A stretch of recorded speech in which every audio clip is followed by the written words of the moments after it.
Buat kalian yang mau mensupport channel ini dengan donasi, atau emang sekedar mau beli mimin kopi, kalian bisa pilih antara Super Thanks atau Saweria. Gue sih nggak masalah kalian pilih yang mana. Cuma kalau bisa, lewat Saweria aja. Soalnya kalau YouTube, potongannya gede, 30%. Kalau Saweria, cuma 5%. Untuk link Saweria, kalian bisa klik aja di atas kanan nih. Atau bisa cek di kolom deskripsi. Tapi kalau mau support, nggak harus donasi kok. Dengan kalian nonton sampai habis, dan memberikan like pada video ini, itu udah ngebantu banget buat support channel ini. Oh iya, kalian juga bisa join nih ke grup Telegram komunitas cerita manhwa yang baru. Untuk linknya, gue tampilin di layar ya. Tapi kalau malas ngetik, cek aja kolom deskripsi. Di sana, kalian bisa sharing nih topik seputar manhwa dan kawan-kawan, dan juga ketemu teman baru. Kalau mau info terbaru dari Mimin, misalnya upload kapan atau misalnya ada telat upload, Mimin pasti akan langsung infokan di Telegram. Makanya, jangan lupa join ya. Gak perlu berlama-lama lagi, kita mulai aja ceritanya.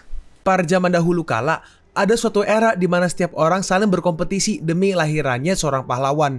Jika diibaratkan dengan lagu, suara pedang dan pertarungan bagaikan musik bagi manusia pada zaman itu. Dan namaku Ming Fei Chen, umur 10 tahun, yang kebetulan menjadi karakter utama dalam cerita ini. Pada saat aku kecil, aku ini cuma anak biasa, tapi aku ganteng kayak artis Korea. Aku ini sama aja kayak anak kecil pada umumnya. Sangat tertarik sama yang namanya bela diri kayak di cerita-cerita itu. Di sini, Oke, nama MC kita adalah Ming Fei Chen. Fei Chen, gue panggil Fei Chen nggak? Ming Fei Chen berkata ke gurunya mungkin ya, aku mau belajar bela diri.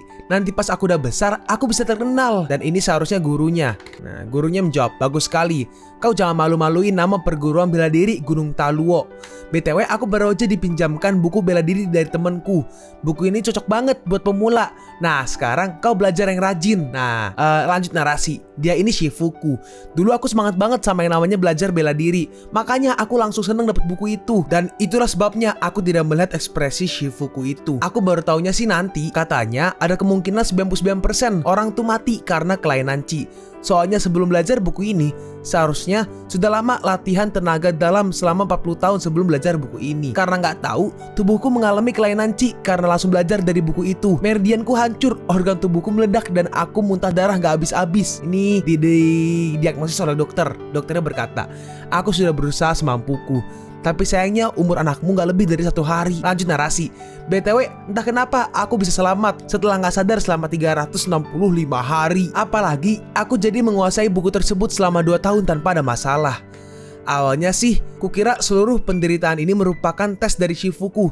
Aku pikir dia pasti kejam kepadaku, soalnya dia punya harapan tinggi untukku. Jadi dia percaya kalau aku akan selamat. Tapi kenyataan berkata lain. Nih Shifunya berkata, hah? Loh, si kucur gak mokat? Wah, kayaknya buku rahasia dari Cool Shaolin itu gak sebahaya yang legenda bilang. Setelah mengalami yang namanya kelainan Chi, aku jadi trauma. Waktu itu sih aku naif sekali karena berpikir kalau itu sudah berakhir. Lalu 1 bulan kemudian, dimana di sini Shifunya mau ngasih lagi nih, ngasih buku pelatihan lagi.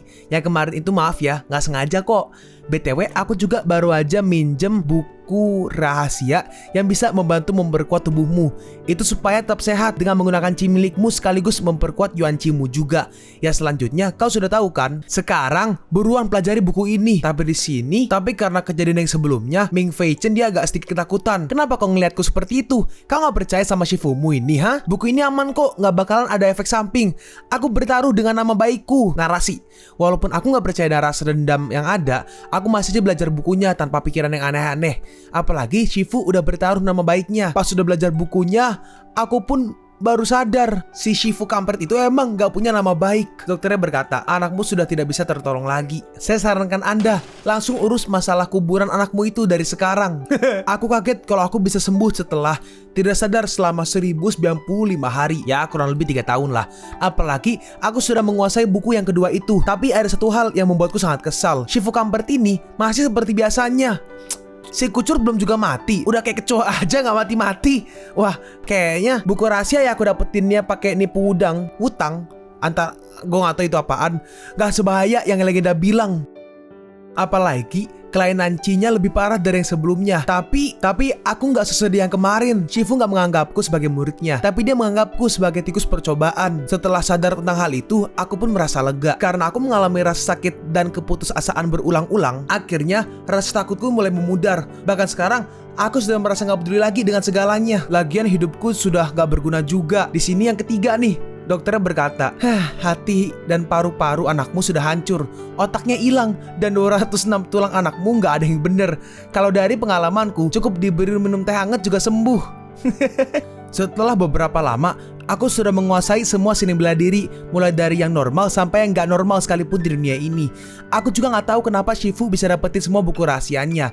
Pas aku berumur 22 tahun, aku baru diperbolehkan mengembara oleh Shifuku. Tapi pada saat itu, aku sudah tidak terkalahkan. Sekarang kita pergi ke Ouyue di Gunung Taluo, di mana di sini orang-orang lagi kayak mau acara mungkin ya. Wah, tumben perguruan bela diri Taluo lagi rame. Ada hajatan kali ya? Atau ada yang meninggal? Waduh, orang yang kanan merespon nih. Loh, kamu nggak tahu ketua perguruan Luo kan baru aja pensiun. Terus mau ada upacara peresmian ketua yang baru katanya. Tuh, yang datang nggak cuma babu sama murid doang. Iya kan? Bahkan petinggi-petinggi kayak Mbak Ming yang peringkat 2 aja dateng. Hah, apa katamu Mbak Ming Suwen itu? Mana? Oh shit man, beneran coy. Mbak Ming emang top markotop dah. Di sini namanya Ming Suwen. Udah amat cantik, jago gelut lagi. 10 pria kekar juga nggak ada yang bisa ngalahin dia. BTW itu bener-bener dari ini ya. Bener-bener dari dari komiknya emang kayak gitu. Dia punya subtitle. Coba aja tangan istriku kayak dia. Mati juga gak apa-apa dah. Yang kanan menambahkan, dia tuh udah kayak Dewi dari Gunung Taluo. Bahkan kita juga mau kalau bisa jadi babu dia untuk selamanya. BTW emang siapa ketua perguruan barunya? Kalau nggak salah namanya sih Ming Fei Chen. Aku nggak tahu detailnya sih. Tapi coba pikirin, seorang cewek yang sehebat Mbak Ming aja jadi petinggi di perguruan itu. Pasti nggak susah kan ngebayangin ketua perguruan yang barunya. Pasti laki-laki sejati yang paling kuat. Ya itu mah udah pastilah. Ketua barunya pasti terlihat paling hebat, berwibawa, dan mempunyai sopan santun kayak gentleman itu. Memiliki keadilan yang kuat, kemampuan yang hebat, bahkan tampan, dan jiwanya sudah kayak pejuang sejati. Dan pada saat yang sama, dasar tua bangka, emang mereka pikir bisa menghalangiku, Kalau aku bisa keluar dari lubang ini, aku bisa kabur dengan mudah. Nah ini guys, ketua perguruan baru, yaitu Ming Fei Chen, MC kita. Mau jadi ketua kek atau apalah itu, bodo amat, bye-bye perguruan tengik. Pelan-pelan bentar lagi nyampe. Kalau nggak salah sekitar sini jarang orang lewat depan lubang ini. Kalau udah keluar, aku langsung kabur dan semuanya akan baik-baik aja. Sabar, dan gak ada seorang pun yang akan sadar aku akan Tapi tiba-tiba, hey Fei Chen, tiba-tiba nongol Ming Suwen. Hey, kau ngapain keluar lewat lubang kayak gitu? Zoomnya yang bener aja dong bro, masa kayak gini? Oh, aku emang jenius. Gak cuma tiba-tiba muncul susu ajaib yang menggetarkan hati, tetapi memberikan inspirasi untuk sebuah puisi. Pada saat itu, aku mengucapkan 2 baris puisi. Semua gunung terlihat kecil dari puncak gunung Tai. Puisi yang sangat indah. Hey, kok jadi bengong begitu sih? Aku gak bengong kok. Shh, jangan berisik si muda, nanti ketahuan sama saudara seperguruanku yang lain. Ming Suwen berkata, ya udah kalau gitu kasih tahu kalau lagi ngapain. Sebenarnya aku bukan Ming Fei Chen. Karena suatu keajaiban, aku dan Ming Fei Chen yang asli, tubuh kami jadi tertukar. Makanya aku lagi cari cara biar balik ke tubuh asliku. Ming Suwen berkata, bacot mulu, aku kasih tahu nih ke saudaramu yang lain. Ming Fei Chen merespon, BTW beda ya, yang cewek Ming Suwen, yang cowok Ming Fei Chen. Ming Fei Chen merespon, iya, aku kasih tahu yang sebenarnya. Maafkan aku. Sekarang kita pergi di bawah Gunung Taluo. Kau mau pensiun? Fei Chen, kamu... Jangan-jangan Fei Chen lagi mabok. Kalau begini terus, nanti aku jadi marah loh.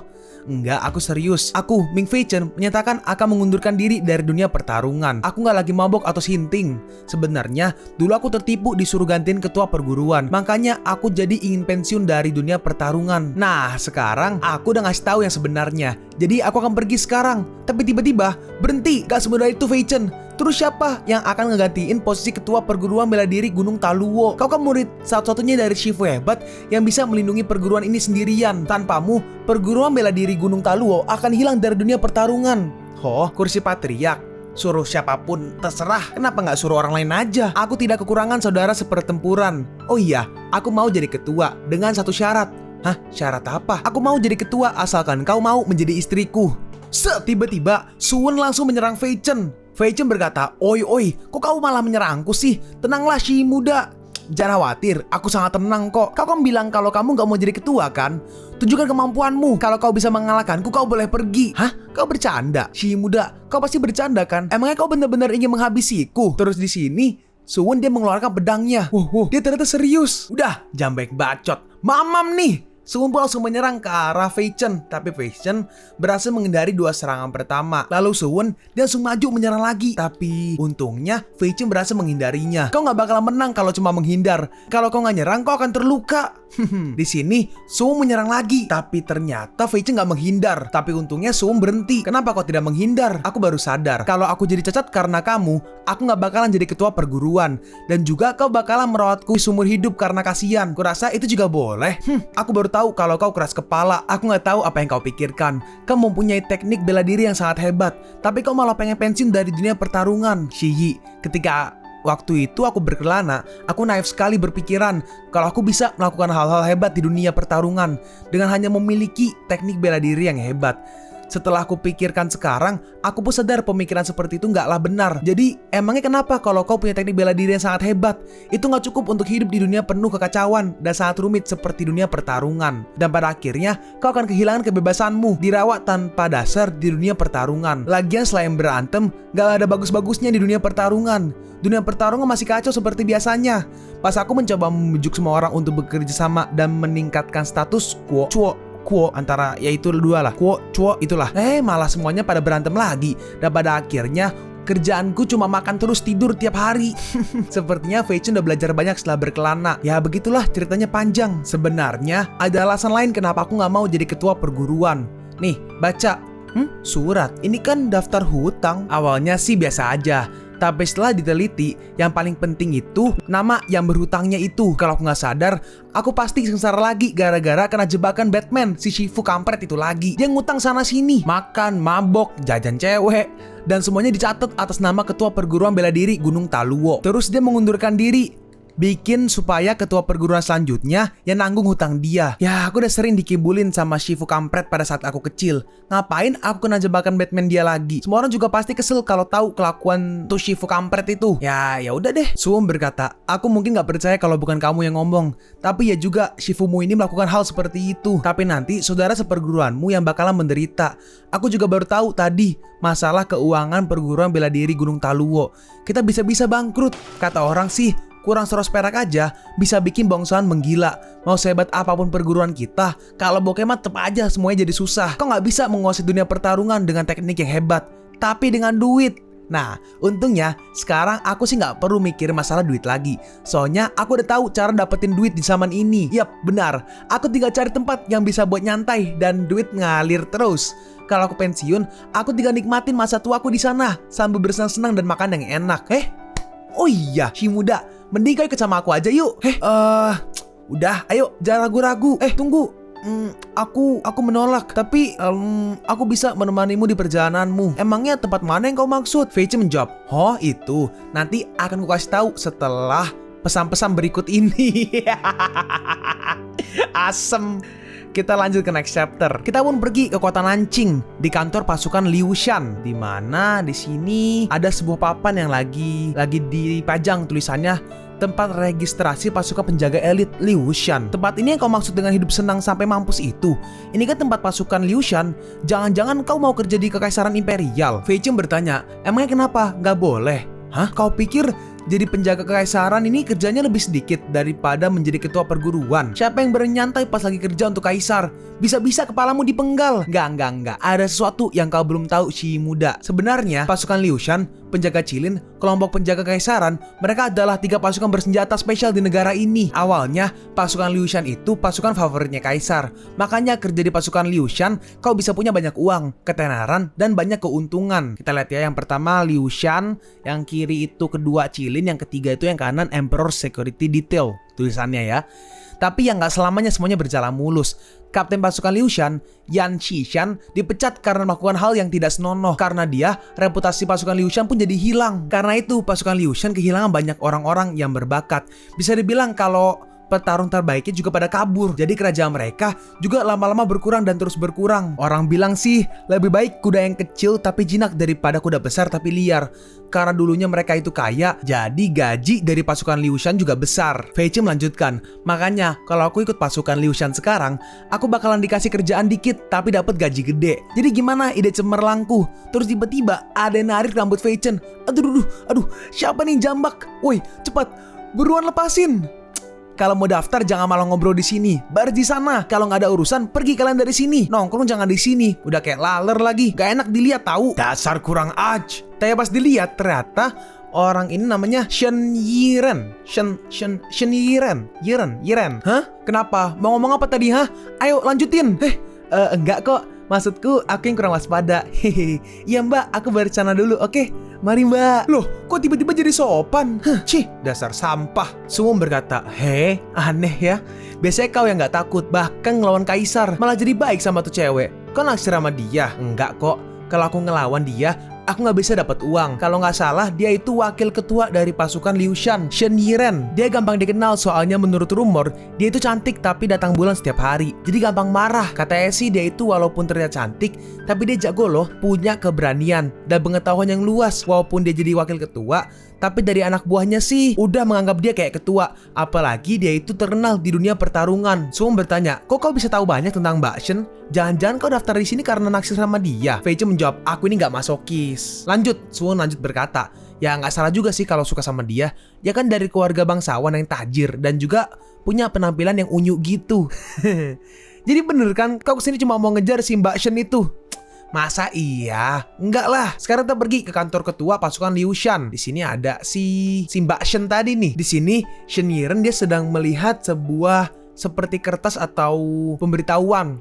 Dasar Branks, lacur kampret itu berani-beraninya ngelaporin pasukan Liu Shan ke kaisar. Bawahannya berkata, tenanglah wakil ketua. Sejak kapan? 3 hari yang lalu. Karena Anda dan kapten sedang berantem pada saat itu, jadi gak ada yang berani untuk mengganggu Anda. 3 hari yang lalu toh. Dasar bodoh. Kau itu kenapa laporan telah 3 hari? Udah gitu pakai banyak alasan lagi. Mau saya kulitin seluruh keluargamu, hah? Tiba-tiba seorang datang dan berkata, Kak, udah jangan marah. Yang mulia, dia nggak bakal membatalkan hak khusus kita untuk berpartisipasi di turnamen bela diri kaisaran gara-gara tuduhan dari penjaga Cilin kan. BTW cewek ini namanya Shen Kuang. Ya enggak lah, masalahnya si lacur dari penjaga Cilin itu selalu aja mencari-cari kesalahan kita. Dasar sialan, emang kurang ajar. Aku nggak terima, si lacur itu bakalan ngelakuin apa aja demi pasukan Liu Shan hancur. Makanya aku mau ngecek tes buat anggota baru nanti. Bawa jaga-jaga Kuang, bawa jaga-jaga. Dan Kuang, nanti kau yang bacain ya, bacain peraturan tesnya. Tapi kan nanti ada banyak orang, serem tahu. Shen Yiren merespon, kau kan anggota pasukan Liu Shan juga, jadi kau nggak boleh terlihat lemah. Iya kak, yang keras ngomongnya.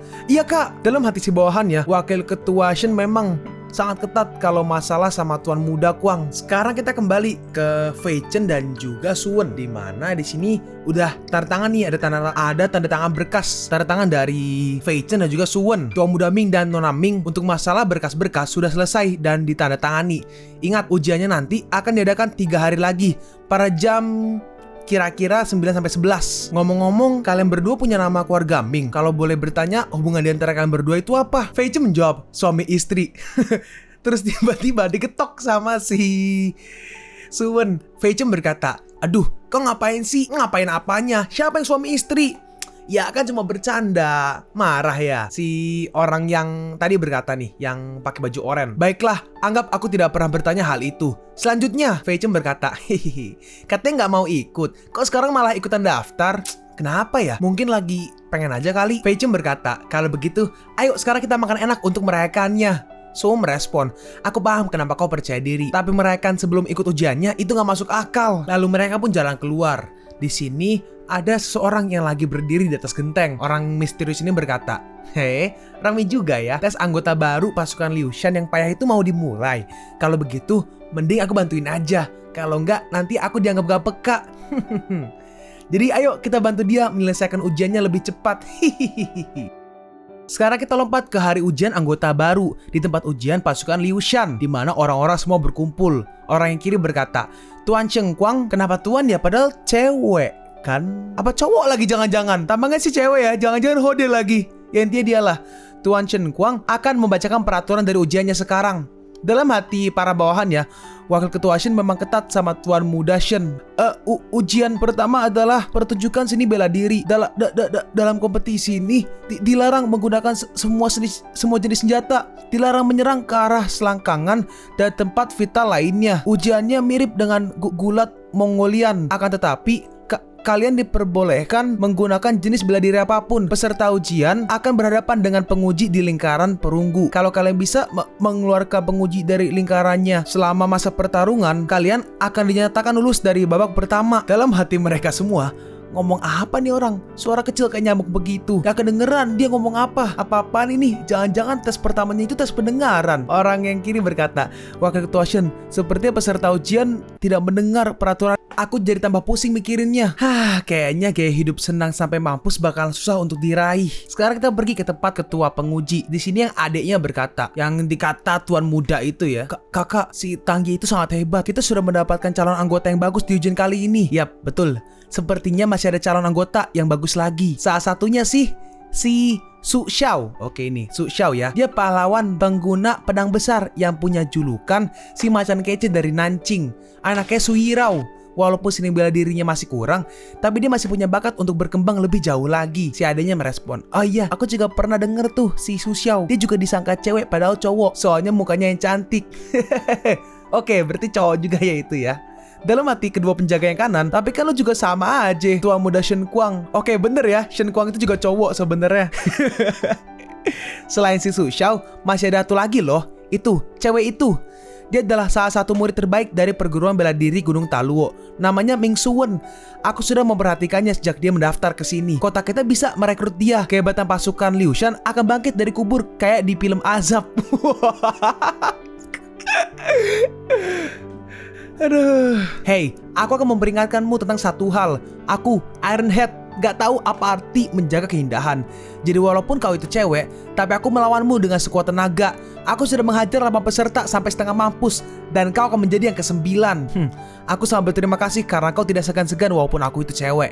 Itu adalah suatu bentuk penghormatan padaku. Untuk membalasnya, aku akan memberikanmu kesempatan 3 kali untuk menyerangku. Dasar lacur Branks. Si penguji dengan cepat langsung menyerang, tapi Suwen dengan mudah menghindarinya. Suwen berkata, itu kesempatan pertama. Kau sangat ceroboh dengan seranganmu itu. Matilah kau. Dia pun menyerang lagi, tapi Suwen berhasil menghindarinya lagi. Suwen melanjutkan, itu kesempatan kedua. Kau ini terlalu fokus dengan pukulanmu sampai-sampai tidak menyadari gerakan lawanmu itu. Hah? Itu dia. Kok tiba-tiba tuh cewek ada di belakang dia? Buset, udah kayak setan di belakang tiba-tiba. Si penguji maju menyerang lagi dari belakang. Hah? Dan ternyata dengan mudah ditahan oleh Suwen. Seseorang berkata, hebat, itu cewek. Dia dengan gampangnya menahan pukulan maut Ironhead. Suwen berkata, aku gak bisa menahan serangan pertama dan keduamu. Tapi serangan ketigamu terasa seperti kurangnya rasa percaya dirimu. Jangan-jangan kau mikir kalau nih cewek lebih hebat dariku ya, dan akhirnya merasa terintimidasi karena serangan pertama dan keduamu bisa dihindari olehku. Benar kan? Aku gak tahu apa yang kau alami di masa lalu. Akan tetapi sebagai pendekar bela diri, walaupun bertemu dengan musuh yang lebih kuat, kau gak boleh ragu dan mengaku kalah. Kalau tidak, kau tidak akan bisa disebut sebagai seorang pendekar. Cukup, aku mengaku kalah. Aku kalah telak. Terus mendengar itu, penguji-penguji yang lain berkata, hah? Apa? Instruktur Ironhead itu melanggar peraturan. Itu kan baru 3 serangan. Kok kau malah menyerah? Kau gak takut wakil ketua bakalan ngamuk ke kamu? Kau benar. Jangankan 3 serangan yang gak kena itu, malah dia bisa melihat dengan jelas kemampuanku. Mungkin seharusnya aku pensiun dan pulang ke rumah melanjutkan bisnis orang tuaku. Aku merasa kurang hebat jika disuruh mengetes monster seperti dia. Perguruan Gunung Taluo, Ming Suwen lulus. Shen Kuang berkata, wah, aku gak nyangka ujiannya kayak gitu. Dia bisa menang tanpa menyentuh lawannya. Mbak Suwen emang orang yang sangat hebat. Iya, dia emang sejago dari rumornya. Kemampuan bertarungnya, prestasinya, kemampuan pengamatannya, dan juga kemurahan hatinya, semuanya sangat hebat, Kak. Terus siapa? Kakak-kakak yang ganteng kayak artis Korea yang lagi ngomong sama Mbak Suwen. Kelihatannya kayak temen deket. Shen Yiran berkata, lihat tuh ekspresinya. Dia pasti babu atau budaknya. Babak ke-120, perguruan Gunung Taluo, Ming Feichen masuk ke ring untuk memulai ujiannya. Yes, akhirnya giliranku. Kau terlihat bersemangat ya, Feichen. Katanya mau nyantai aja. Ini kan gara-gara kau terlalu hebat sih. Aku kan pemeran utama di manhwa ini. Malah sebelum mulai ujiannya, aku udah disangka jadi babu kamu. Tapi kemampuanmu lebih hebat dariku. Dengan usaha dikit aja, kau udah bisa ngalahin 1 batalion pasukan. Masa sekarang malah takut kalah tenar sama aku? Bercanda, aku cuma bercanda. Kalau orang lain bisa ngalahin 1 batalion pasukan, kenapa harus aku? Aku cuma mau lulus ujian dengan biasa aja. Gak perlu heboh. Oke, aku mulai dulu. Dalam hati Feichen, gak usah terlalu dipikirin. Lagian ini kan cuma ujian masuk dari kekaisaran. Biasa kok, cuma biasa. Dan ternyata instrukturnya, buset, instrukturnya, pengujinya ya, pengujinya King Kong, cok. Penguji yang kanan berkata, nah ini lawanmu, instruktur Optimus Prime. Veicem berkata, buset, itu kan orang utan, muka kayak monyet gitu, masa namanya kayak ketua Autobot gitu sih? Veicem berkata, tuh, lihat, buluang gitu mah orang utan, kok aku dapetnya lawan binatang gini sih? Padahal yang lain dapetnya biasa-biasa aja. Enggak, aku gak terima, ini melanggar aturan. Penguji yang kecil berkata, lawannya kan dipilih secara acak, dia mah cuma banyak rambutnya doang kok. Veicem membalas, ndak semua rambut, tuh kayak mukul-mukul dadanya aja kayak monyet.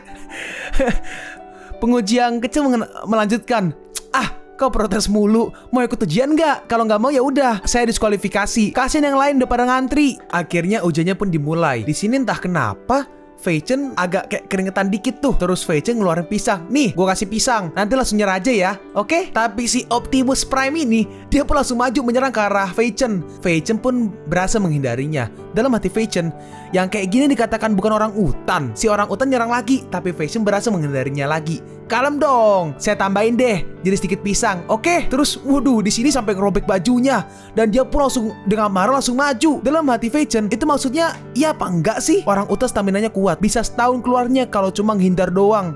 Ya udah, aku akan pakai dikit banget energi dalamku buat menghentikan gerakannya. Jangan mati ya. Veicem menggunakan dikit kekuatannya dan langsung menyerang orang utan, dan dalam sekali serang semua bulunya langsung rontok. Ya, rontok deh.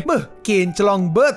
Dan di sini makin marah tuh. Dia pun menyerang Veicem bertubi-tubi habis-habisan. Maaf bang, maaf. Lalu Veicem di sini mundur. Terus tiba-tiba, maaf ya, pas aku ngeliat ototmu, aku nggak sengaja liat putihmu yang warna pink itu. Buset, mau nyari mati tuh orang. Padahal disisirin biar tampan gitu kan, tapi jadi bahan bulian, cok. Kena dia. Di sini Veicem menghindarinya. Dalam hati Veicem, kayaknya tambah dikit lagi deh energi dalamnya dan bikin supaya kelihatannya dia keluar ring karena kehilangan keseimbangan. Yang barusan kurang dikit, makanya bulunya pada hilang. Nah sekarang lebih kuat lagi. Tunggu, pelan-pelan. Tapi tadi kan serangannya miss kan? Terus tiba-tiba terjadi sebuah ledakan. Hah? Buset, apa tuh? Gas LPG meledak. Itu instruktur Optimus Prime-nya di sebelah sini. Ring perunggunya hancur. Kayaknya pukulan instruktur terlalu kuat, makanya ringnya hancur. Oh iya, si Ming itu nasibnya gimana? Cok, di atas. Ilmu cingkongnya menakjubkan. Instruktur Optimus Prime juga udah keluar ring. Dalam hati Veicem, ya ringnya hancur. Lalu di sini Veicem dia membuat seperti pijakan di angin dan dia berpindah-pindah manuver di angin di atas. Dan akhirnya dia pun turun sampai di ring. Nah, sekarang kan jadi menarik. Terus si Ming itu kalah apa enggak ya? Menurut peraturan, aku harus berada dalam ring. Tapi nggak ada peraturan yang mengatakan kalau aku nggak boleh ada di ring orang lain. Makanya ini seharusnya tidak dianggap sebagai kalah. Dan si orang utan itu udah keluar ring dari tadi. Kalau begitu aku, Ming Veicem, bisa dianggap menang. Hey, baru kali ini ada kejadian seperti ini. Jadi bagaimana keputusannya? Ilmu cingkongnya juga bagus dan dia juga lumayan cerdas. Jadi dia lulus. Ya, Shen Yiren berkata, emangnya kenapa kalau dia hebat ilmu cingkongnya? Terus kalau dia cerdas, dia hebat gitu, huh? Emangnya pasukan Liu Shan itu tempat buat nongkrong? Udah gitu seenaknya aja dia nentuin dia lulus apa enggak. Terus mau dikemanain harga diri pasukan Liu Shan, ha? Si bodoh belaga kayak orang pinter, berani meremehkan para juri. Kau dengan seenaknya merubah konsep dan peraturan ujian. Kau pikir perintah pasukan Liu Shan itu cuma lawakan aja? Pergi kau dari sini. Sudah untung kau tidak kupenjarakan. Hah? Tiba-tiba cuma punya pemikiran jadul seperti itu aja kau sudah sombong. Pantas saja kondisi pasukan Liu Shan jatuh seperti sekarang ini. Percuma kita dari sini. Mending kita pergi Veicem. Tunggu, apa yang kau maksud Mbak Ming? Kata orang, hanya orang hebat yang bisa membuat sesuatu yang hebat. Dan hanya dengan melakukan sesuatu yang hebat juga untuk mencapai hasil yang hebat. Masalah dalam kekaisaran tidak pernah ada yang namanya masalah sepele. Tapi kau malah ngeributin hal sepele. Dan juga dengan pemikiran seperti itu, kau mau merekrut orang. Seharusnya kau lebih memikirkan keadaan pasukan Liu Shan yang sekarang. Veicem berkata, ketua, dia tidak bermaksud meledekmu kok. Yang Mbak Ming maksud itu, pasukan Liu Shan seharusnya merekrut orang berbakat untuk menjadi anggotanya. Shen Kong berkata, Kak, yang mereka bilang itu masuk akal loh. Terus ini penguji yang kanan nih, dia berkata, Wakil Kapten, tolong untuk dipikirkan lagi. Pasukan Liu Shan sekarang sedang lemah. Kita harus fokus mencari anggota berbakat. Apalagi Mbak Ming dan si kampret itu satu paket.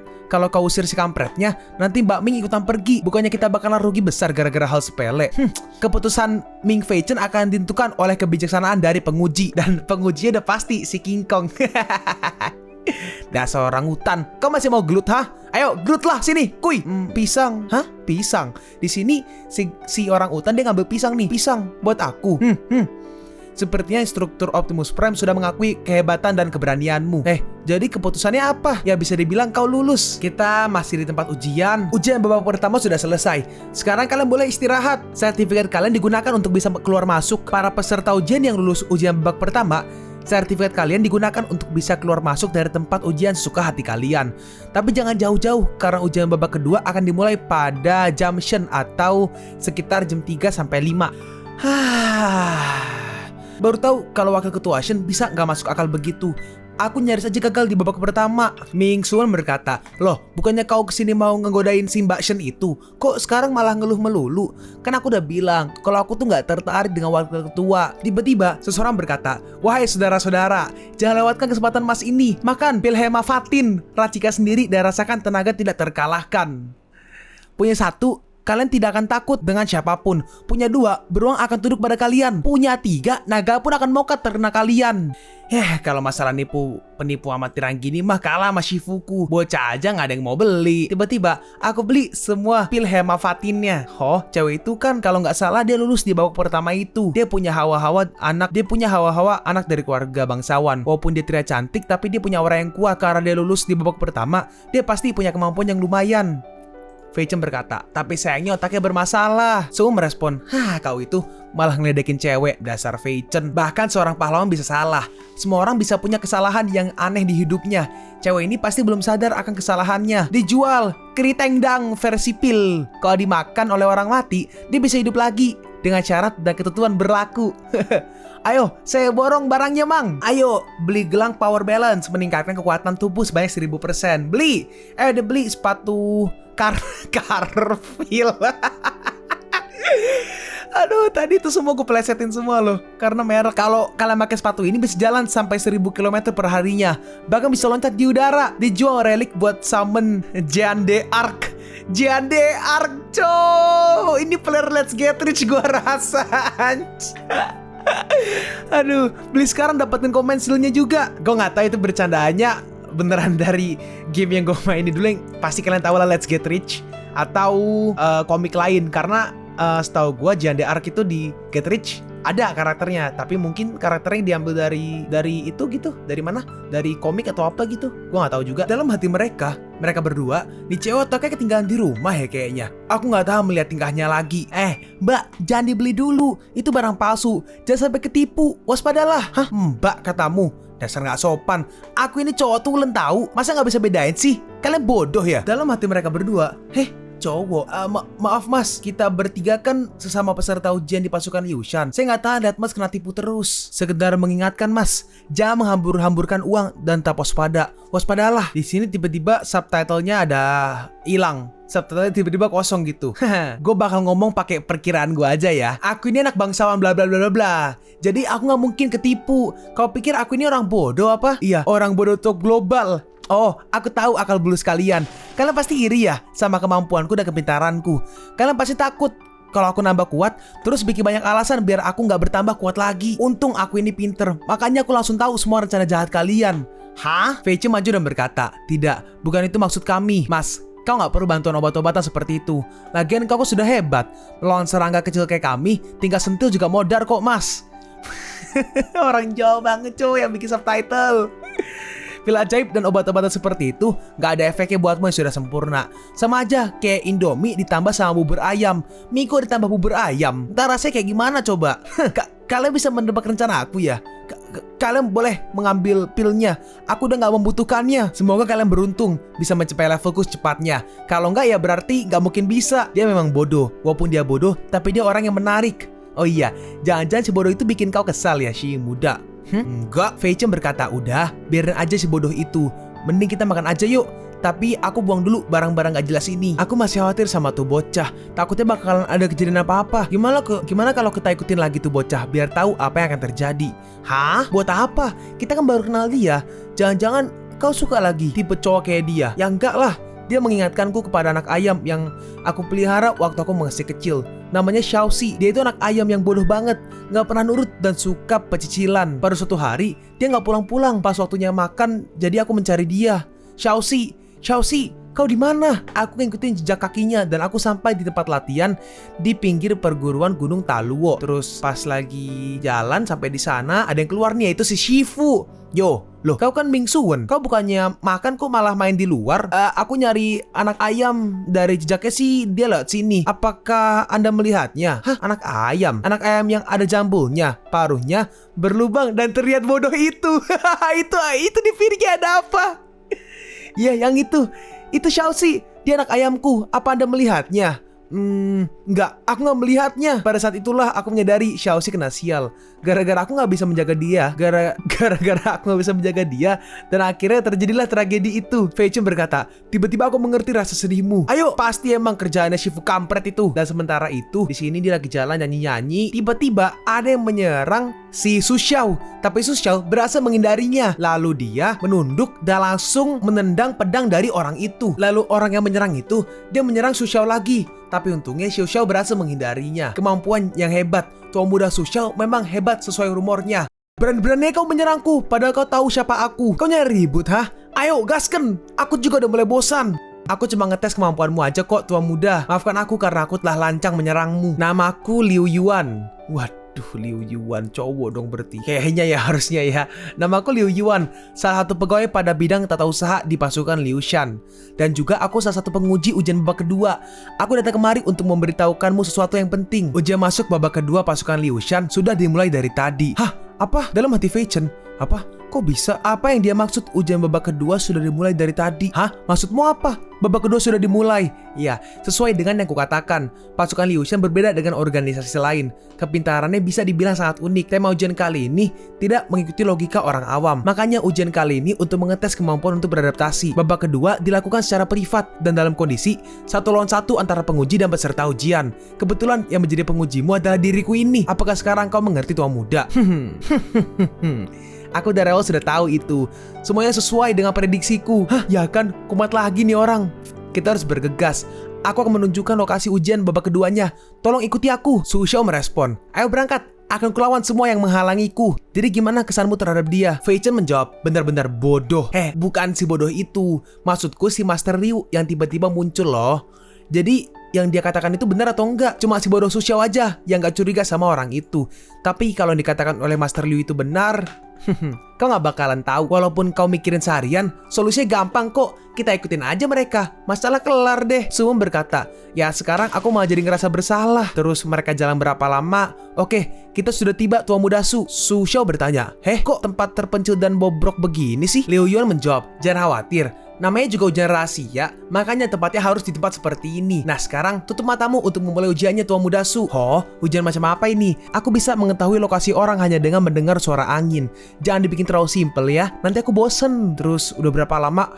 Berapa lama aku harus menutup mata? Terus tiba-tiba si Su Xiao diikat. Hah? Apa? Kenapa kau mengikatku? Kau bosan hidup ya? Cepat, lepaskan aku. Akhirnya kupu-kupu manis ini milikku. Susah banget untuk menangkapmu tahu, kupu-kupu manis. Percuma kau tidak minta tolong. Gak ada orang yang lewat di sini. Sudah kuduga ini emang jebakan. Tapi ngapain Master Liu nangkap si bodoh itu? Jangan-jangan dia ngira kalau Su Xiao itu cewek dan mau hehehin dia. Tiba-tiba kau salah. Master Liu udah tahu kalau dia cowok. Master Liu kan sudah terkenal di Nanjing. Makanya semua udah tahu kalau dia itu Humu. Humu? Semua cowok cakep yang dia incar pasti mengalami tragedi yang mengerikan. Untungnya aku yang tampan ini selalu waspada, makanya dia belum menangkapku. Oh begitu. Sepertinya masih ada beberapa hal yang tidak aku mengerti. Tapi kau ini siapa? Terus kapan kau manjat ke sini? Terus malah ngapain? Malah makan bakpao sambil ngejelasin. Si orang itu menjawab, buat nonton lah. Kau kesini juga mau nonton juga kan? Hah? Kagak lah. Hah? Suara siapa itu? Gak ada apa-apa kok. Cuma imajinasi kah? Kau kok malah celingak-celinguk sih? Buruan lepasin aku. Kau mau apa? Karena cuma kita berdua di sini, kan gak enak juga kalau kita nggak hohohihe. Hah? Kau bodoh ya? Aku ini cowok tahu. Kau salah orang kalau mau hohohihe. Kalau kamu gak lepasin aku akan marah. Terus kenapa kalau kamu ini cowok? Justru bagusan juga cowok. Kau gak tahu berapa lama aku menginginkanmu, kupu-kupu manisku. Kita harus melakukan sesuatu. Kalau begini terus, manhwa ini akan dalam bahaya. termasuk staf yang mengerjakan manhwa ini. Kita harus menolong Su Xiao. Kusarankan kau jangan menolongnya. Kalian peserta ujian pasukan Liu Shan kan? Yang itu Master Liu. Dia adalah pegawai resmi pasukan Liu Shan di bagian tata usaha. Kalau kau membuatnya marah, bisa-bisa kalian dipersulit ujian masuknya. Orang yang kecil nih, bogel, menambahkan. Iya, om yang lagi makan mie itu benar. Mending kita nonton aja. Ya, aku setuju dengannya. Buset, kenapa banyak banget orang yang mau nonton? Oi, buset, pada ngapain kalian pada kumpul di sini nontonnya, ha? Udah, aku udah gak tahan lagi. Nonton aja juga udah dosa. Lah ini malah pada sekalian makan segala. Ini terus, buset, udah siapa nih bajuku? Hei, woi, berisik aja kalian. Siapa tuh yang sembunyi? Keluar di belakangku. Oh, jadi kamu yang ngintipin aku, hah? Si Liu Yuan dia melempar pedangnya, dan pedang itu langsung ditangkap oleh orang ini, yaitu Tang Ye. Yap, Tang Ye. Hah, hei, balikin pedang besarku. Hei, itu kan Liu Yuan berkata, kalau nggak salah kau Tang Ye kan? Kau mau merusak kesenanganku ya? Tidak juga. Sebenarnya aku mencari tempat untuk tidur di tempat yang nggak banyak orangnya. Terus kalian malah pada datang ke sini dan bikin keributan. Aku jadi nggak bisa tidur, makanya aku jadi bangun. Lagian aku nggak mau ikut campur dengan urusanmu itu. Aku mau pergi dan mencari tempat tidur lain. Hei, kau memang orang yang menarik. Nih, aku balikin pedang besarmu itu. Tangkap. Pedang itu pun dilempar ke arah Liu Yuan. Tapi ternyata pedangnya kenceng banget dan mengenainya dan dia langsung terhempas. Su Xiao berkata, "Woi, tunggu. Berani-berani kau mengalahkan lawanku sebelum aku yang mengalahkannya. Aku gak bisa pura-pura tidak melihatnya. Aku akan anggap kau menantangku. Lepaskan aku dan ayo kita bertarung." Bodo amat. Mending cari tempat buat tidur lagi. Oi, malah kabur. Cepat, lepasin. Dalam hati mereka berdua, kebodohan si bodoh ini memang udah top global. Lalu beberapa saat kemudian, di sini Su Xiao pun bertemu dengan Fei Chen dan juga Su Wen. Su Xiao berkata, "Oh, terima kasih karena kalian sudah melepaskanku. Ya walaupun sebenarnya aku bisa melepaskan diriku dengan sedikit energi dalamku." Iya orang hebat. Ayo kita cari makan cium muda. Tiba-tiba Su Xiao berkata, "Ini untuk menunjukkan rasa terima kasihku, ku beri kalian hadiah." Hah, hadiah? Ini emblem pribadi dan kartu bisnis yang ditulis secara manual. Dengan memiliki ini, kalian bisa merasa aman. Dengan aku yang membantu kalian, tidak ada yang berani mengganggu kalian berdua. Fei Chen berkata, "Seperti si Humu itu sadarnya masih lama. Terus dia mau diapain?" Su menjawab, "Dia nggak punya bukti apa-apa kok. Jadi dia nggak bisa ngelaporin siapapun. Biarin aja di situ. Nanti juga bangun sendiri." Jadi intinya kita nggak ngelakuin apa-apa dan tidak mendapat apa-apa juga. Tapi bukannya kita dapat teman baru? Fei Chen merespon, "Tapi sayangnya dia itu bodoh." Su berkata, "Sudah, jangan dipikirkan. Ayo kita cari makan aja." Narasi, setelah makan siang, jam Shen 3-5 di tempat ujian pasukan Liu Shan. Mereka pun sampai di sana untuk ujian babak kedua. Sudah waktunya untuk babak kedua ujian masuk pasukan Liu Shan. Tema di babak ini adalah tes kepintaran. Para peserta diharapkan untuk baris di depan ruangan tes. Hah? Tes kepintaran? Emangnya ada? Selanjutnya, perguruan Gunung Taluo Ming Fei Chen. Wah, giliran aku cepet juga. Tapi aku nggak tahu apa yang akan dites. Jadi aku nggak tahu mau ngarepin apa kali ini. Terserah deh. Mending langsung masuk aja. Si penguji berkata, "Penguji sudah menunggu di dalam, silakan masuk." Oke, dalam hati Fei Chen, tapi karena aku lumayan fleksibel, kalau aku tetap tenang, aku seharusnya bisa lulus tanpa masalah. Terus pas di dalam, buset, penguji si Humo itu lagi. Hei, kenapa lihat-lihat? Kau kok kayak abis ngeliat setan begitu? Jangan-jangan kamu. Dalam hati Fei Chen, wah sial, jangan-jangan dia tahu kalau aku membuntuti dia tadi siang. Jangan-jangan kau terkejut ya melihat mukaku yang seperti ini. Iya. Dalam hati Fei Chen, oh aman toh. Jangan dipikirkan, tadi abis dicakar kucing kok. Dalam hati Fei Chen, kenapa alasannya nggak abis jatuh atau kecelakaan nabrak tiang gitu? Ya udah, sudah, jangan buang waktu. Ayo kita mulai ujiannya. Ujian kepintaran dimulai. Pertanyaan pertama tentang matematika. Pada zaman dahulu kala ada seorang biksu dan biksunya cakep banget. Bentar dulu. Apa hubungannya pertanyaan matematika sama cakep atau enggak? Ngasih pertanyaan yang bener dong. Anak muda sekarang pada nggak sabaran. Oke, aku akan menahan diriku tidak berkata seperti itu. Ayo kita lanjutkan aja. Setelah si biksu sudah selesai makan mie, dia pun pulang dari warung mie. Dalam waktu sebuah dupa terbakar habis, dia berjalan sebanyak 750 kaki. Dia berjalan dengan kecepatan konstan selama 1 jam. Dan tiba-tiba pemilik warung mie mengejar biksu dari belakang. Udah gitu pemilik warung mie-nya cakep abis bet. Katanya mau dikurangin. Iya, oke. Enggak, stop. Nah, pemilik warungnya mulai mengejar biksunya. Setelah kecepatan berjalan biksunya menjadi 5.000 kaki dalam 2 jam. Pertanyaannya, seberapa lama waktu yang dibutuhkan pemilik warung untuk bisa mengejar biksunya? Fei Chen menjawab, Loh, pertanyaannya kok gampang banget? Liu Yuan menjawab, nggak apa-apa. Biasanya kan pendekar daerah sini kebanyakan pakai otot, makanya pada bodoh-bodoh. Dalam hati Fei Chen, kita nggak perlu memikirkan tentang cerita si homo yang nggak jelas itu. Walaupun soalnya kayak gitu, tapi masih ada soal matematikanya juga. Ya, walaupun rada gampang sih. Gampang, jawabannya butuh waktu 3 dupa terbakar sampai habis. Salah. Hah? Oi, kau pasti salah hitung kan? Walaupun kau pakai cara yang aneh bin ajaib, jawabannya pasti segitu. Tidak, kau kelupaan satu hal. Kan biksunya abis makan belum bayar, makanya si pemilik warungnya nggak bisa nangkep dia. Keputusanku nggak bisa diubah. Kau tetap salah. Dalam hati Fei Chen, si Omo melampiaskan kekesalannya ke peserta ujiannya. Gara-gara kejadian tadi siang, sial. Liu Yuan berkata, sayang sekali ya. Pertanyaan kedua. Pertanyaan ini lanjutan dari soal yang pertama, dan akhirnya pemilik warungnya bisa mengejar biksunya. Karena ketampanan yang luar biasa dan tatapan yang memikat hati dari pemilik warung membuat si biksu tidak bisa kabur. Pertanyaannya, jika si biksu mau kabur, yang mana pilihan di bawah ini yang paling tepat? 1. Gelut. 2. Pura-pura mokat biar hebat. 3. Godain cowok tampan itu. 4. Saling ledek kayak bocah. 3. Godain cowok tampan itu. Dalam hati Fei Chen, kan jadi keras jijik. Ternyata kau bisa benar juga. Ya walaupun aku nggak tahu kenapa kau bisa milih opsi nomor 3. Ya dalam hati Fei Chen, ya soalnya kau humu sih, makanya tinggal milih opsi yang paling menjijikan.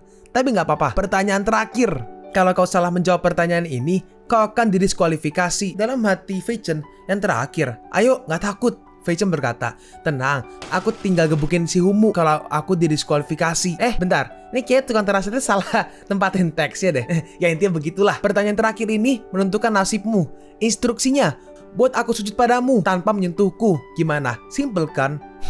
Dia malah minta yang tidak mungkin dilakukan. Dia belum tahu siapa aku. Oh iya, kenapa nggak pakai itu aja? Tahu di sini Fei Chen dia menjatuhkan sesuatu kayak apa tuh? Emblem yang tadi didapat dari Su Xiao ya. Dan pas dilihat, hey, kau ngejatuhin sesuatu tuh, apaan tuh? Dan pas dilihat, ini kan emblem milik Su Xiao. Kok kau bisa punya itu? Itu bisa dapat perlakuan VIP tuh. Kau tidak mencurinya kan? Fei Chen menjawab, ya enggak lah. Nih, aku punya kartu bisnis miliknya sebagai buktinya. Dia dan aku kan teman best friend forever. Ku dengar kau mengincar dia kan? Aku bisa bantu kalian berdua kok. Tapi karena kau suka menantangku dan itu membuatku sangat sedih, jadi aku merasa kecewa denganmu. Tenang aja, karena aku adalah pria yang sangat baik hati, masih belum terlambat untuk minta maaf kepadaku. Dan setengah jam kemudian di lapangan tempat berkumpul pasukan Liu Shan, di sini Fei Chen dan Suwon udah berkumpul nih. Terus gimana? Dia nggak meluluskanmu dengan ancaman kayak gitu kan? Fei Chen menjawab, aku diluluskan kok. Bahkan dia sampai sujud di depanku. Tapi aku beruntung juga si Master Liu itu orang mesum. Kalau nggak, dia nggak bakal langsung tahu emblem si bodoh itu. Ya yang penting aku udah lulus deh. Aku kira kau juga dapat soal matematika yang gampang kayak aku. Kok kau bisa ditanyain soal nggak jelas gitu? Ujian babak kedua sudah selesai. Bagi para peserta ujian yang sudah lulus, silahkan berkumpul di tempat yang sudah disediakan untuk mengambil nomor urut ujian babak terakhir. 2 peserta ujian yang punya nomor yang sama akan bertanding miring untuk ujian terakhir. Yang kalah akan didiskualifikasi dan prosesnya akan dimulai. 6 orang terakhir akan dinyatakan lulus dan diterima menjadi penjaga elit di pasukan Liu Shan dari tempat dan sekarang kita pergi ke tempat pengambilan undian. Sepertinya sedikit yang lulus habis ujian babak kedua. Kira-kira berapa banyak yang gagal karena Master Liu? Grup Chia nomor 2. Semoga aja aku nggak dapat lawan kayak Tang Ye. Kau nggak bakal berhadapan dengan dia di babak pertama. Kok kau bisa tahu? Soalnya lawanmu di babak pertama itu aku. Apa? Jadi diantara kita berdua akan gagal. Simpan kotak nomor ujian yang sudah kosong itu ke gudang. Siap. Terus di sini pas lagi mau pergi tiba-tiba ditahan sama si Fei Chen. Tunggu, Mas penguji, aku mau ngambil ulang nomor ujian lagi. Nggak bisa, soalnya udah ada peraturannya. Lah kali ini aja. Nggak bakal ada yang gigit kok. Tetap aja, aku nggak bisa membantumu. Nomor ujiannya sesuai dengan jumlah peserta yang lulus di babak kedua. Tuh lihat, kotaknya ada kosong. Makanya aku tidak bisa membantumu. Kusarankan kau legowo aja. Sudah kuduga pasti nggak bisa. Dalam hati Fei Chen, wah ini bakalan jadi rumit. Ujian terakhirnya mau dimulai lagi. Kalau aku nggak mikirin suatu ide, nanti aku harus bertarung dengan Cihi muda. Satu di antara kita akan disingkirkan. Kok jadi gini sih? Kalau begitu aku tukar aja nomorku dengan yang punya orang lain. Tapi tiba-tiba seseorang berkata, sebaiknya kau jangan melakukannya. Kita udah mencatat nomor peserta kalian, jadi percuma ditukar. Gak ada cara lain. Terima aja nasibmu itu. Wakil ketua Shen, sistem ujian ini sangat aneh kan? Ada peserta ujian yang sangat berbakat, tapi kalah karena sedang tidak beruntung. Itu kan kasihan. Hah? Kasihan? Pasukan Liu Shan hanya butuh orang yang hebat. Gak masalah kalau kami kehilangan beberapa orang yang sangat berbakat. Lagian, mereka bisa digantikan dengan mudah. Gimana kalau aku menyerah aja? Kan cuma Fei Chen yang mau ikut pasukan Liu Shan. Lagian aku cuma ikut-ikutan doang. Menyerah? Bisa kok, tapi itu berlaku ketika pertandingan sudah dimulai. Sepertinya kau sedang merasa galau. Baiklah, kita akan menunda ujian terakhirnya untuk 1 jam. Dalam kasus ini, kami sudah memberikan kelonggaran. Sebaiknya kau menggunakan waktu ini untuk memikirkannya. Sesuai kata orang, wakil ketua Shen memang pengertian. Anda pasti keturunan dari Mbak Kuan Yin. Aku tidak akan melupakan kecantikanmu dan kebaikanmu ini. Dah, ayo kita pergi. Hati-hati di jalan, wakil ketua Shen. Sampai bertemu lagi nanti. Suwon memanggil, "Hei, Fei Chen." Hah? Entah kenapa, aku jadi berubah pikiran. Jadi aku tidak jadi menyerahnya. Hah? Lalu beberapa saat kemudian, peraturan untuk ujian terakhir ini, semua jenis senjata dan serangan ke arah kemaluan tidak diperbolehkan. Jika peserta keluar dari ring atau menyerah, maka dia akan dinyatakan kalah. Grup Chia nomor 2, Ming Fei Chen melawan Ming Suwon. Hasilnya akan ditentukan dengan 1 ronde aja. Pertandingan dimulai. Dalam hati Fei Chen, loh kok malah kayak gini? Aku bersiap membuatmu cacat kali ini. Jadi kau gak perlu khawatir. Dalam hati Fei Chen, aku pasti gila kalau merasa gak khawatir. Shen Kuang berkata, Loh, kok Mbak Ming auranya jadi mengerikan gitu? Padahal alasanku mengundur waktunya itu cuma rencanaku untuk ngedapetin si Ming Suwon. Aku gak nyangka bisa menjadi seefektif ini. Tapi inilah yang kuinginkan. Di sini, Suwon pun langsung menyerang Fei Chen, tapi Fei Chen berhasil menghindarinya. Oi, kasih tahu napa? Kok tiba-tiba kok jadi marah begini? Kau lagi PMS ya? Lalu di sini, Suwon lompat dan menyerang ke arah Fei Chen. Kok kamu malah seneng sih pas aku bilang mau menyerah?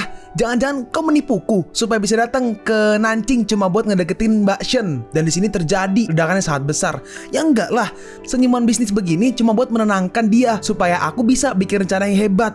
Bohong. Dalam hati para penjaga ini, aku mencium bau aroma kasih kisah percintaan anak ABG Robby.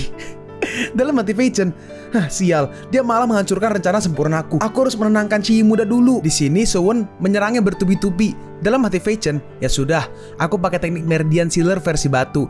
Aku harus melakukannya dengan pelan supaya dia tidak terluka. Suwon menyerang lagi, tapi untungnya Fei Chen berhasil menghindarinya. Lalu Fei Chen berada di belakangnya dan Fei Chen mulai menyerang ke arah Suwon. Serangannya berhasil mengenainya. Yes, berhasil. Maaf ya, sekarang aku mau bikin rencana supaya kita berdua bisa lulus. Tapi tiba-tiba langsung balik badan tuh. Dia sangat marah. Jadi teknik Meridian Sealer-nya gak ada yang berpengaruh sama sekali. Lalu Suwon langsung mungkin ngasih ulti mungkin ya. Sampai-sampai orang-orang, jadi anginnya sangat kencang. Sampai-sampai orang-orang kayak harus berjaga-jaga. Jangan-jangan teknik ini Starnet Palms dari perguruan Gunung Taluo. Aku gak pernah tahu kalau teknik ini sebegitu hebatnya. Lalu Suwon langsung melancarkan serangannya ke arah Fei Chen. Tapi ternyata di sini Fei Chen gak gerak. Pukul aku sesuka hatimu. Jika hanya dengan mendapat pukulan darimu cukup untuk meredakan emosimu, jadi pukul aja aku. Dan Fei Chen pun menerima pukulan dari Suwon. Dan Fei Chen sampai terempas. Fei Chen? Dan Fei Chen pun terjatuh. Dia terkena palm strike yang bisa dikatakan dia terkena palm strike yang bisa membelah daratan. Kalau kena yang begituan, emang ada yang bisa selamat? Bocah itu pasti sudah mokat. Apa? Ada banyak darah. Dia nggak mokat kan? Buruan, cepat panggil dokter kerajaan. Tapi kalau kita lihat nih di sini, di bawah lihat tuh, ada apa tuh?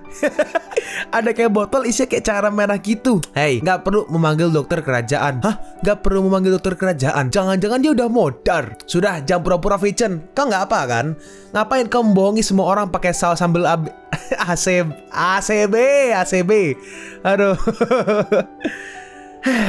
Karena kasihan, sepertinya kau tidak mengeluarkan pukulan mematikanmu. Untungnya, hasil kita bisa dibilang seri. Fei Chen berkata, penguji, dalam kondisi seperti ini, kita berdua bisa dinyatakan lulus atau enggak? Lulus endasmu? Dalam hati Suwon, aku tidak menahan tenagaku. Dan juga aku tidak sengaja menambah tenagaku. Aku yakin kalau aku mengenainya. Tapi Fei Chen kelihatan tidak terluka sama sekali. Ya ampun, dia terlihat krempeng. Tapi dia bisa menahan serangan palm strike yang hebat itu. Tapi mereka kan udah kenal dari awal. Aku yakin mereka pasti cuma acting.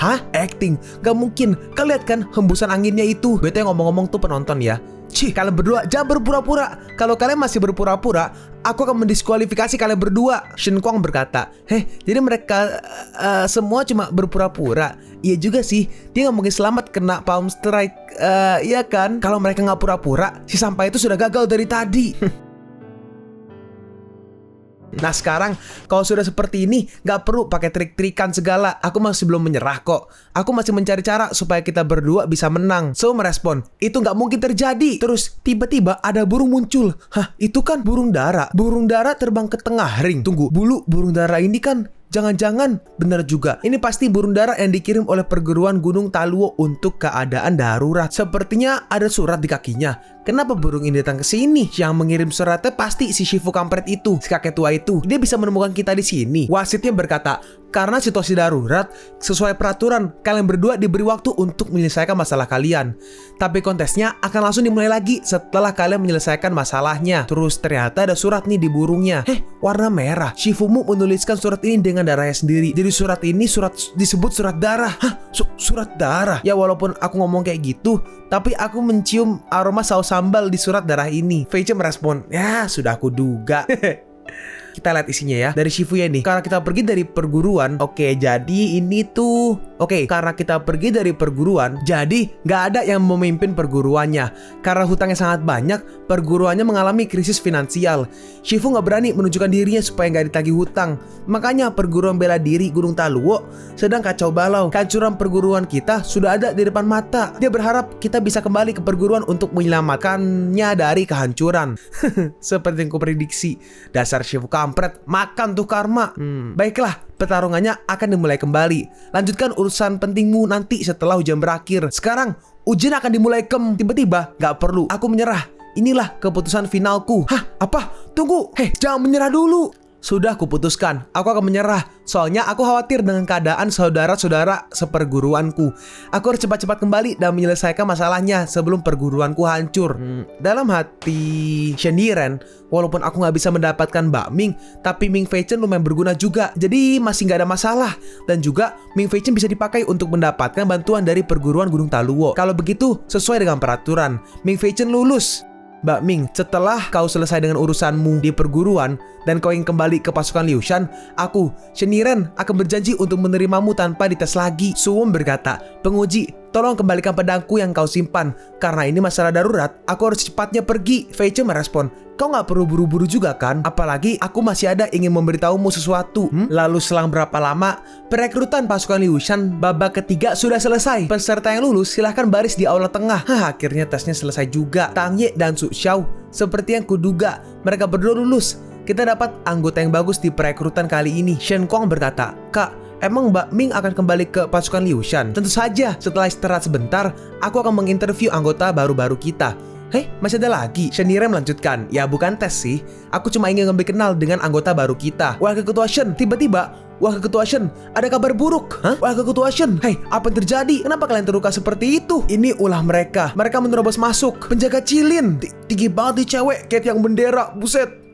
Tinggi. BTW, nama cewek ini itu namanya Si Tuo. Dia adalah ketua penjaga Cilin, yaitu saingannya mereka kan. Kemarin kan ada Cilin, Liu Shan, sama satu lagi tuh yang apalah itu, yang itu kerajaan atau istana itulah. Ada 3 kan. Nah ini saingannya salah satunya. Terus penjaga yang ini langsung dicekik sama Si Tuo. Aku benci dikatain tinggi, apalagi kayak tiang bendera. Matilah kau kampret. Lalu Shendiren pun langsung maju. Hentikan dasar cewek jelek.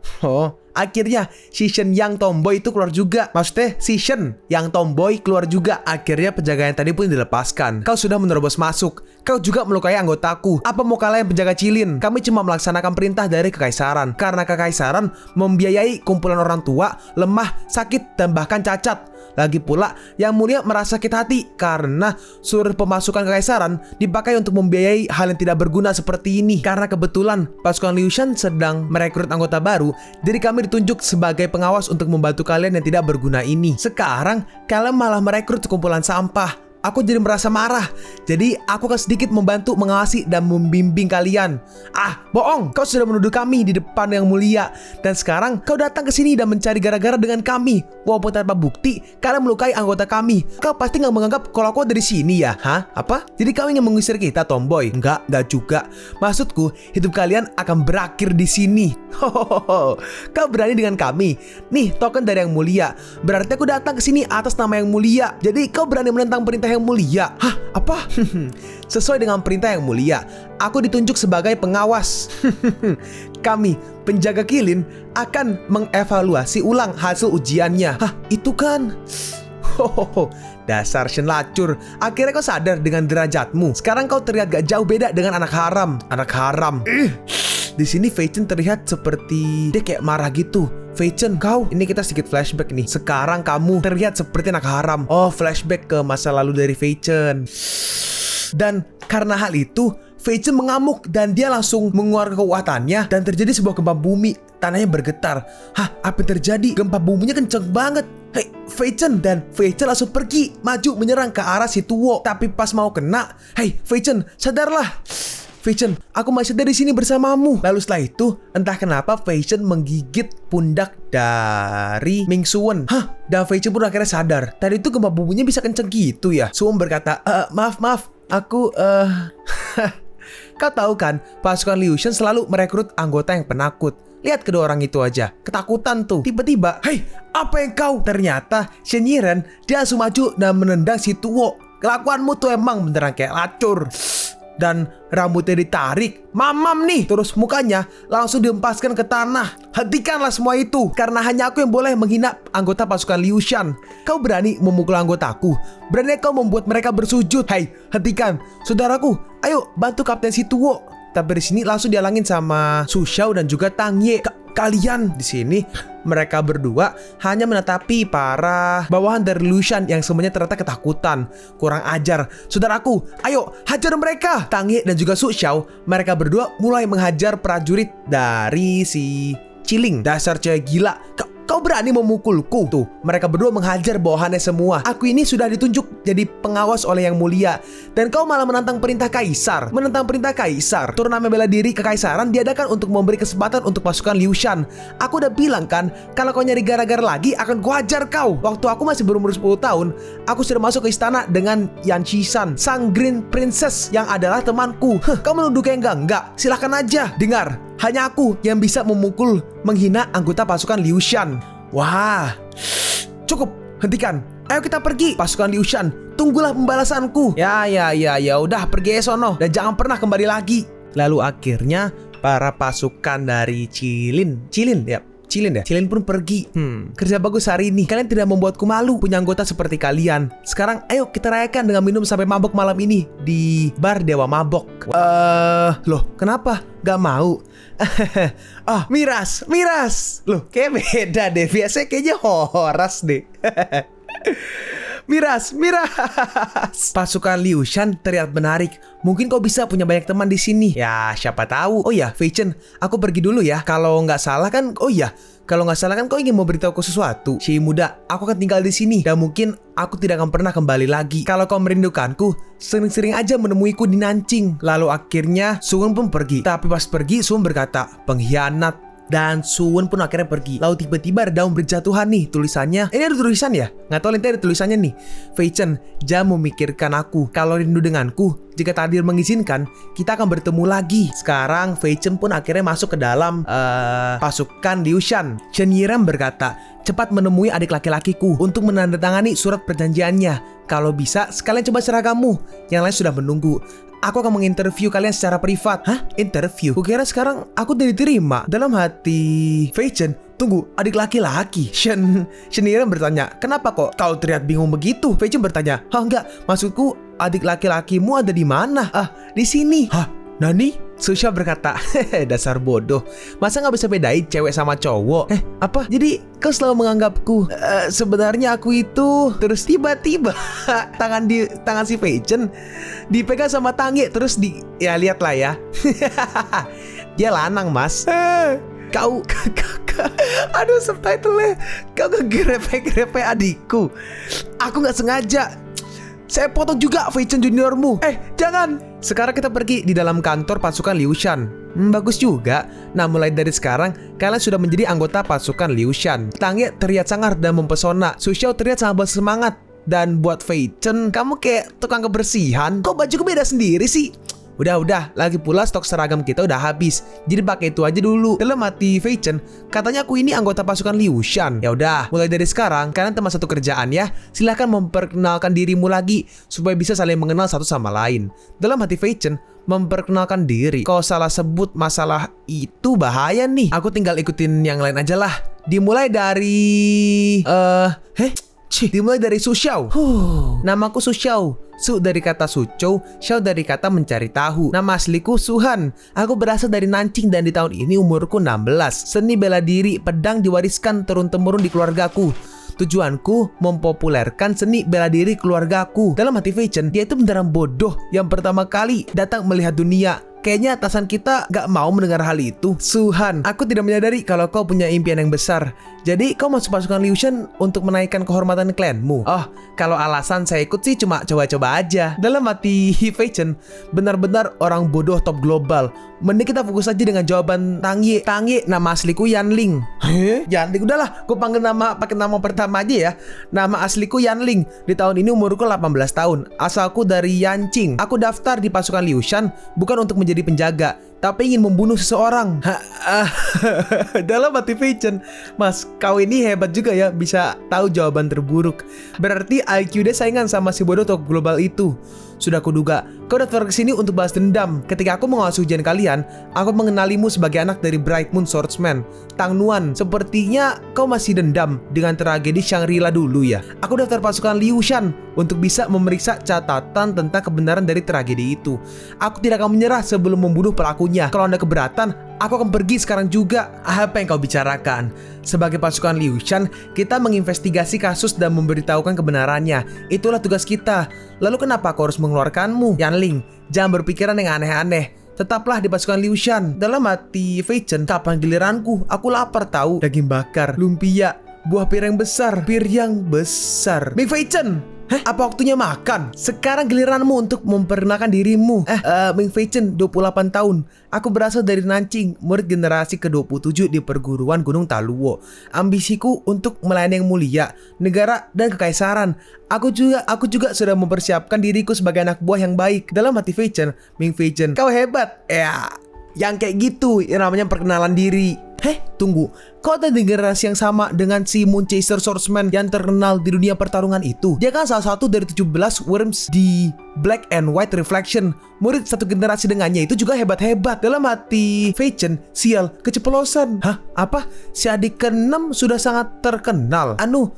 Wakil ketua Shen, sebenarnya Shen Yiran berkata, kok bisa-bisanya yang lain hebat-hebat dan kamu itu malah kasihan. Tapi punya kenalan orang hebat lumayan juga. Kemampuan bela dirimu itu cacat. Jadi belajar sama teman seperguruanmu ya. Setidaknya untuk bela diri. Ya siap, Anda benar wakil ketua Shen. Dalam hati Fei Chen, untung aja dia otaknya juga kurang encer. Shen Yiran berkata, oke, itu aja untuk hari ini. Silakan istirahat. Besok pagi di jam yaitu sekitar 5-7 pagi, kalian akan berkumpul di depan aula. Aku punya tugas untuk kalian. Siap wakil ketua. Dan akhirnya mereka pun pergi. Dalam hati Fei Chen, dan akhirnya bisa bebas juga dari hari yang menyeramkan ini. Tiba-tiba, Ming Fei Chen, kau tetap di sini. Dipanggil lagi. Lalu akhirnya, ini sekarang udah malam hari ya.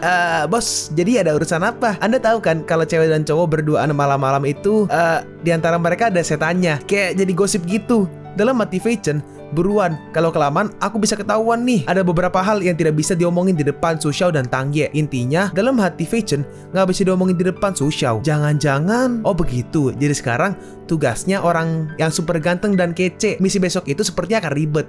Su Xiao dan Tang Ye kayaknya kurang bisa menghadapinya. Sebagai orang yang paling tua, kau jaga mereka ya. Ya walaupun kemampuanmu cacat, setidaknya kau sudah punya pengalaman hidup di dunia pertarungan.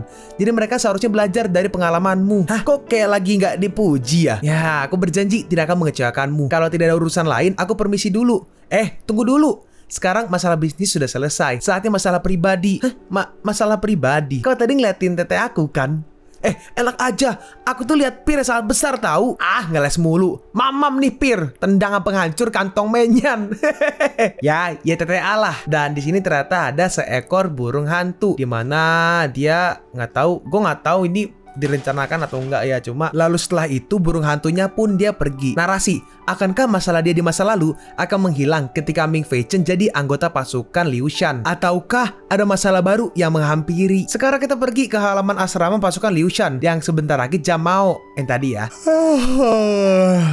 Kak Tang, kok bangunnya pagi banget? Aku baru aja lihat kau kembali. Tangnya berkata, sudah kebiasaan untuk latihan. Terus kalau saudara Ming di mana? Su Xiao menjawab, kayaknya masih tidur. Tadi sih ku dengar masih ngorok. Bahaya tuh. Wakil ketua Shen sudah menunggu kita. Aku akan membangunkan dia. Sekarang kita pergi dalam kamar, di mana di sini bener Fei Chen masih ngorok. Saudara Ming, saudara Ming, bangunlah. Ih, Mbak Xiao Cui jangan nakal deh. Xiao Cui, siapa tuh? Fei Chen ngigo. Aku akan bangun kalau kau bisa menjawab pertanyaanku. Pertanyaan? Kenapa bulan terlihat seperti bulan purnama? Padahal orang lain sedang berpisah. Apa hayo? Tangye menjawab, halah pertanyaan ngawur gitu. Udah, jangan main mulu. Ayo bangun. Jangan menarikku. Terus tiba-tiba Tangye dilempar, diempaskan keluar, tembus jendela genteng, dan dia pun jatuh. Kan ada jawabannya. Kenapa bulan terlihat seperti bulan purnama padahal orang lain sedang berpisah? Aku bisa menggunakan serangan Pegasus Meteor Fist. Itu ngomongnya emang ngelantur ya guys ya, karena kan lagi ngigo gitu. Dan kali ini gantian Su Xiao yang masuk. Gimana dia ngelihat jendela lagi sih? Atap cok. Dan ternyata Su Xiao langsung nyerem Fei Chen pakai air. Siapa di sana? Aku. Dan Fei Chen sadar dan langsung pergi berangkat melesat. Kan gara-gara kamu kita jadi telat. Itu kan salahmu. Kenapa nggak bangunin dari tadi? Kau ngerasa benar, kamu lah yang salah. Ya udah, karena kita punya pikiran masing-masing, kita berpencar aja. Duluan dulu. Tunggu. Sekarang kita pergi ke tempat berkumpul pasukan Liu Shan. Ming Fei Chen, seperti aku salah telah mempercayaimu tadi malam. Kalian bertiga telat semua. Kalian anggap aku ini apa? Fei Chen berkata, bos, bukannya aku mau telat. Sebenarnya Su Xiao kan masih muda, jadi dia terlalu bersemangat dan susah dibangunin pas paginya. Aku disiram dia dengan air dingin 3 kali supaya dia bangun. Beneran. Wakil ketua Shen, maafkan aku. Sebenarnya semuanya ini salahnya si hentikan, karena ini pelanggaran pertamamu. Aku tidak akan menghukummu kali ini. Kalau kau mengulanginya lagi, akan kuhukum kamu. Coba contohlah si Ming Fei Chen yang rajin ini. Hah? Apa? Di mana Tangye? Tangye di Fei Chen berkata, dia kayaknya kelamaan latihan terus lupa waktu. Ya udah, ini misi darurat, jadi kita tidak akan menunggu dia. Kasih tahu aja dia nanti. Siap bos Shen. Kalian bertiga beruntung. Baru juga masuk, udah dapat kasus langka. Kalau kalian bisa menyelesaikan kasus ini, kalian langsung dapat promosi jadi baron dan menjadi terkenal sana sini. Dalam hati Fei Chen, aku cuma mau supaya aku itu tidak dikenali banyak orang. Ya udah, pura-pura sakit aja dah. Karena kantor di desa Peach Blossom itu bodoh, kasus ini dianggap sebagai perbuatan makhluk gaib. Makanya kasus ini baru dilaporkan. Wakil ketua Shen, kalau tidak ikut, kalian akan langsung dikeluarkan. Karena ini kasus pertama untuk mengembalikan kehormatan pasukan Liu Shan. Terus, kamu kenapa lagi? Fei Chen menjawab, tidak apa-apa wakil ketua, ada sangat benar sekali. Aku akan mendukungmu sepenuh hati. Wakil ketua Shen, nanti kalau ada setan beneran gimana? Karungin, terus bawa ke sini. Walaupun tugas penjaga Cilin mengatasi masalah demon dan kekaisaran mengurus masalah korupsi, tugas pasukan Liu Shan untuk menjaga kedamaian dan keadilan dengan cara menyelesaikan masalah dan melindungi masyarakat. Apa kalian mengerti? Siap, mengerti. Ming Fei Chen, mengerti bos. Dan akhirnya mereka berdua pun berangkat. Xiao, kamu ngerasa ada yang ketinggalan nggak? Kayaknya enggak, aku bawa token dan seragam. Loh, kok aneh ya? Senjataku juga sudah ada di sabuku. Tunggu, berhenti. Ada apa Kak Ming? Kencing.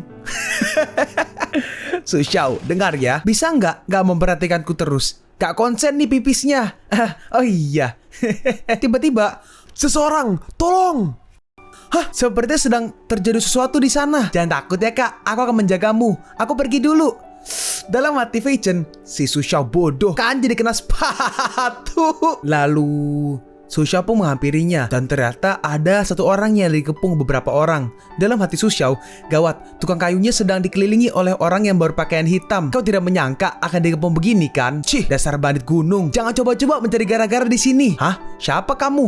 Namaku Su Xiao, anggota pasukan Liu Shan. Telah datang untuk menegakkan keadilan. Hah? Tegak? Sial kan? Targetnya jadi kabur. Semua ini gara-gara si kampret pasukan Liu Shan itu. Selalu mengganggu aja. Kalian berani menyerang pasukan dari kekaisaran. Ayo sini maju.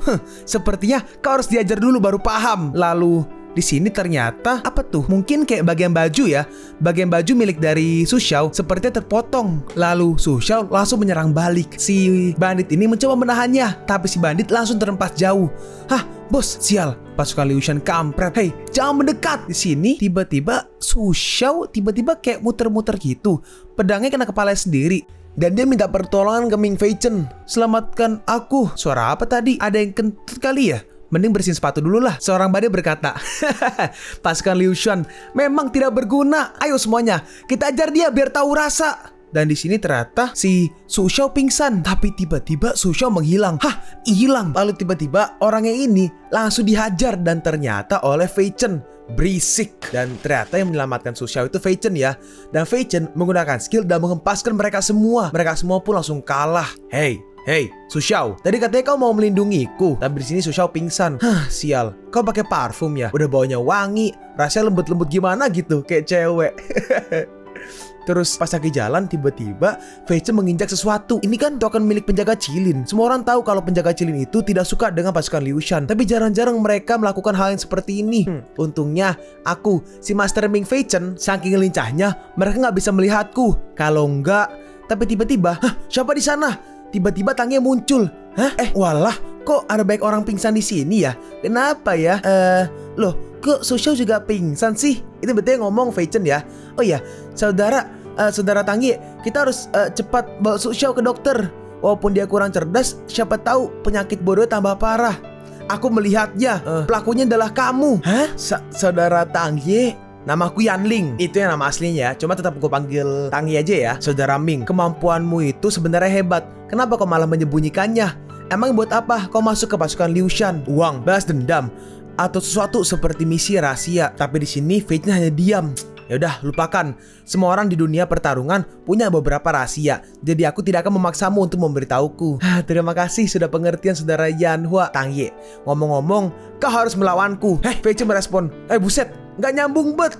5 tahun yang lalu, aku memutuskan untuk membalaskan dendam ayahku. Jadi aku belajar dari para master dan latihan setiap hari. Sekarang, aku menganggap kalau kemampuanku setara dengan pendekar kelas kakap di dunia pertarungan. Tapi, tadi pagi kau bisa mengalahkanku.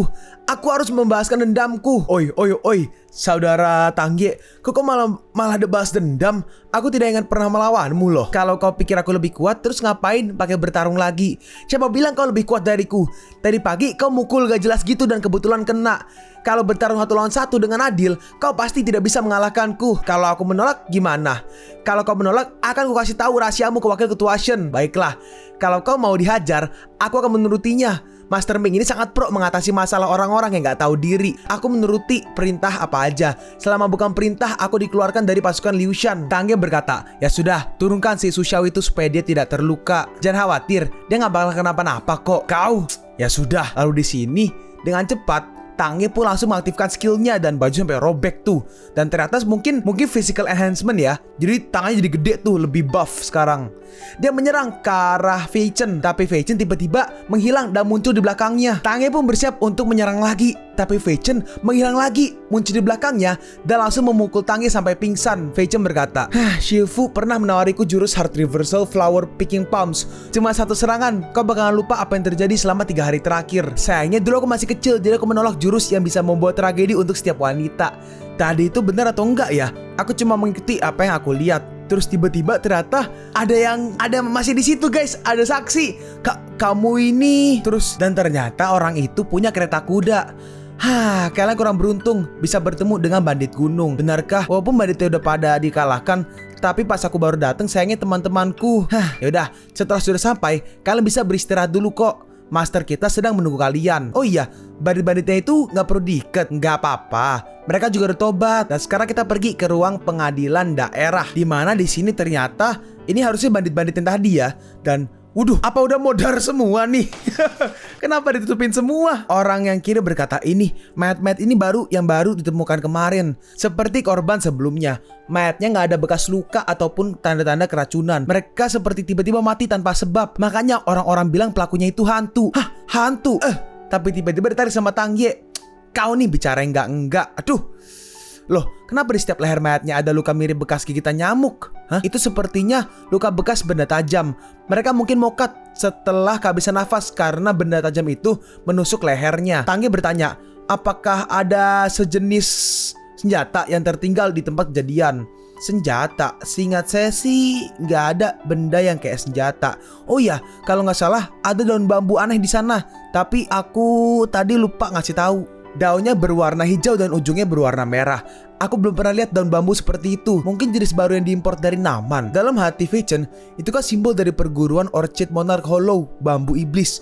Orchid Monarch bambu. Orchid Monarch Hollow bambu. Kalau kalian pelakunya, akulah yang akan menghapus kalian. Daun bambu ini kan Orchid Monarch Hollow bambu. Hah? Bambu basi. Bambu apaan? Tangi menjelaskan, Orchid Monarch Hollow bambu merupakan faksi urutan keempat di perguruan iblis. Biasa disebut sebagai faksi Dark Moon. Ada yang bilang hanya dengan satu orang anggotanya aja dia bisa menghilangkan satu desa hanya dalam waktu satu malam aja. Daun bambu yang berwarna hijau dan ujungnya berwarna merah adalah simbol mereka.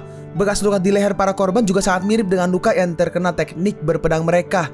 Teknik berpedang itu disebut noman nome. Jadi maksudmu mereka itu pelakunya, tapi kita nggak bisa mengetahuinya hanya dengan beberapa daun bambu dan bekas lukanya aja. Apalagi 4 tahun yang lalu perguruan iblis dan perguruan ortodoks bertarung dengan sengit di suatu tebing.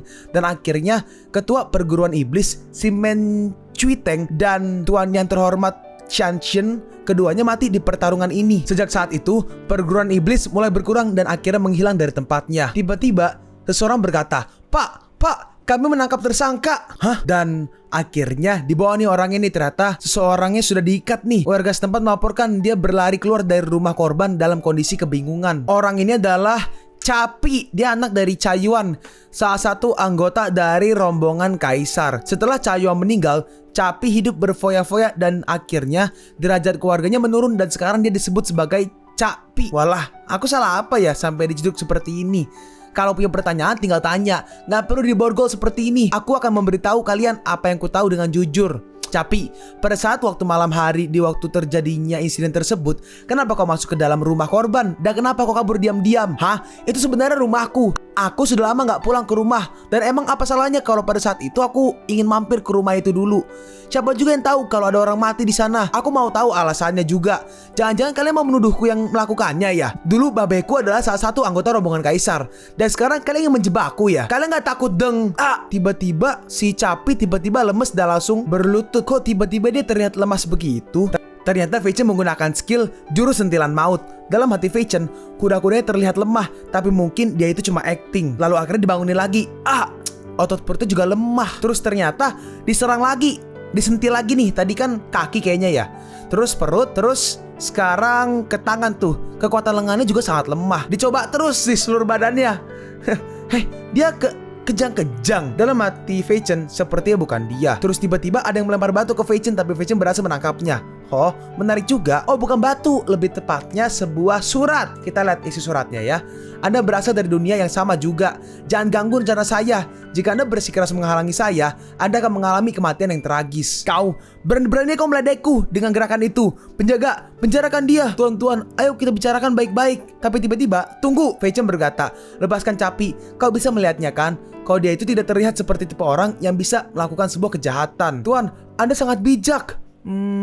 Dalam hati Vechen, bersalah atau enggak, sekarang kita lepaskan dia dulu dan kita akan mengetahuinya nanti. Sekarang kita pergi kepada malam hari di hari itu di jalanan di mana Capi lagi jalan-jalan. Tiba-tiba ada beberapa orang seperti assassin di atap. Terus di sini Capi mau masuk ke rumahnya mungkin. Terus tiba-tiba assassin itu langsung mengecek Capi. Hei, katakan, di mana kau menyembunyikan catatannya? Hah? Kau bisu ya? Jangan salahkan aku jika kau kubuat bisu seumur hidup. Capi berkata, jangan marah gitu dong. Aku punya beberapa pertanyaan untuk kalian. Dan ternyata itu bukan Capi, tapi itu adalah Vechen pakai topengnya si Capi. Sekarang kita lompat ke 4 jam yang lalu, dimana pas si Chanpa ini keluar, dia pergi ke toko miras nih. Terus dia beli sesuatu. Dalam hati Vechen, tunggu, tempat ini kan semur daging coy. Aku datang. Tapi pas mau makan, tukang masaknya lagi liburan, mau melayat dulu. Jadi libur setengah bulan. Dalam hati Vechen. Dan sekarang aku bisa mendengar suara hatiku yang hancur dan perutku yang lapar. Di sini ternyata dia lagi bersembayang. Aku sudah memberikanmu persembahan. Nanti malam jangan ganggu aku lagi. Terus persembahannya dimakan juga sama dia. Aku sudah tinggal di rumah ini dengan tenang selama 20 tahun. Rasanya jadi gak enak kalau punya nasib buruk seperti itu. Terus tiba-tiba ada yang ngelempar nih, lempar barang gitu. Siapa di sana? Hah? Jangan bunuh aku. Aku Aku tidak tahu kalau ada orang yang dendam kepadamu. Akan. Hah? Kau barusan ngomong apa? Emang siapa yang kau maksud dengan orang yang dendam? Kita lompat ke kemarin malam di rumah Capi. Aku ini udah baik mau menyewain rumahku, tapi kalian nggak mengundangku untuk minum-minum. Kalian tuh meremehkanku ya. Tiba-tiba ada suara gubrak. Hah? Tadi itu suara apa? Kita pergi ke ruangan tengah dari rumah keluarga Capi, di mana ada banyak sekali seperti assassin yang datang. Hei, kalian siapa? Dan apa kalian menerobos Tiba-tiba orang itu langsung diserang dan dia pun mokat. Cepat, habisi mereka semua. Dan orang-orang itu mulai dihabisi satu persatu. Cari catatannya di tempat ini. Siap. Tiba-tiba di ujung ada bayi nangis nih. Oe. Atasanku sudah memerintahkan pembantaian keluarga Cayuan. Dan seperti itulah.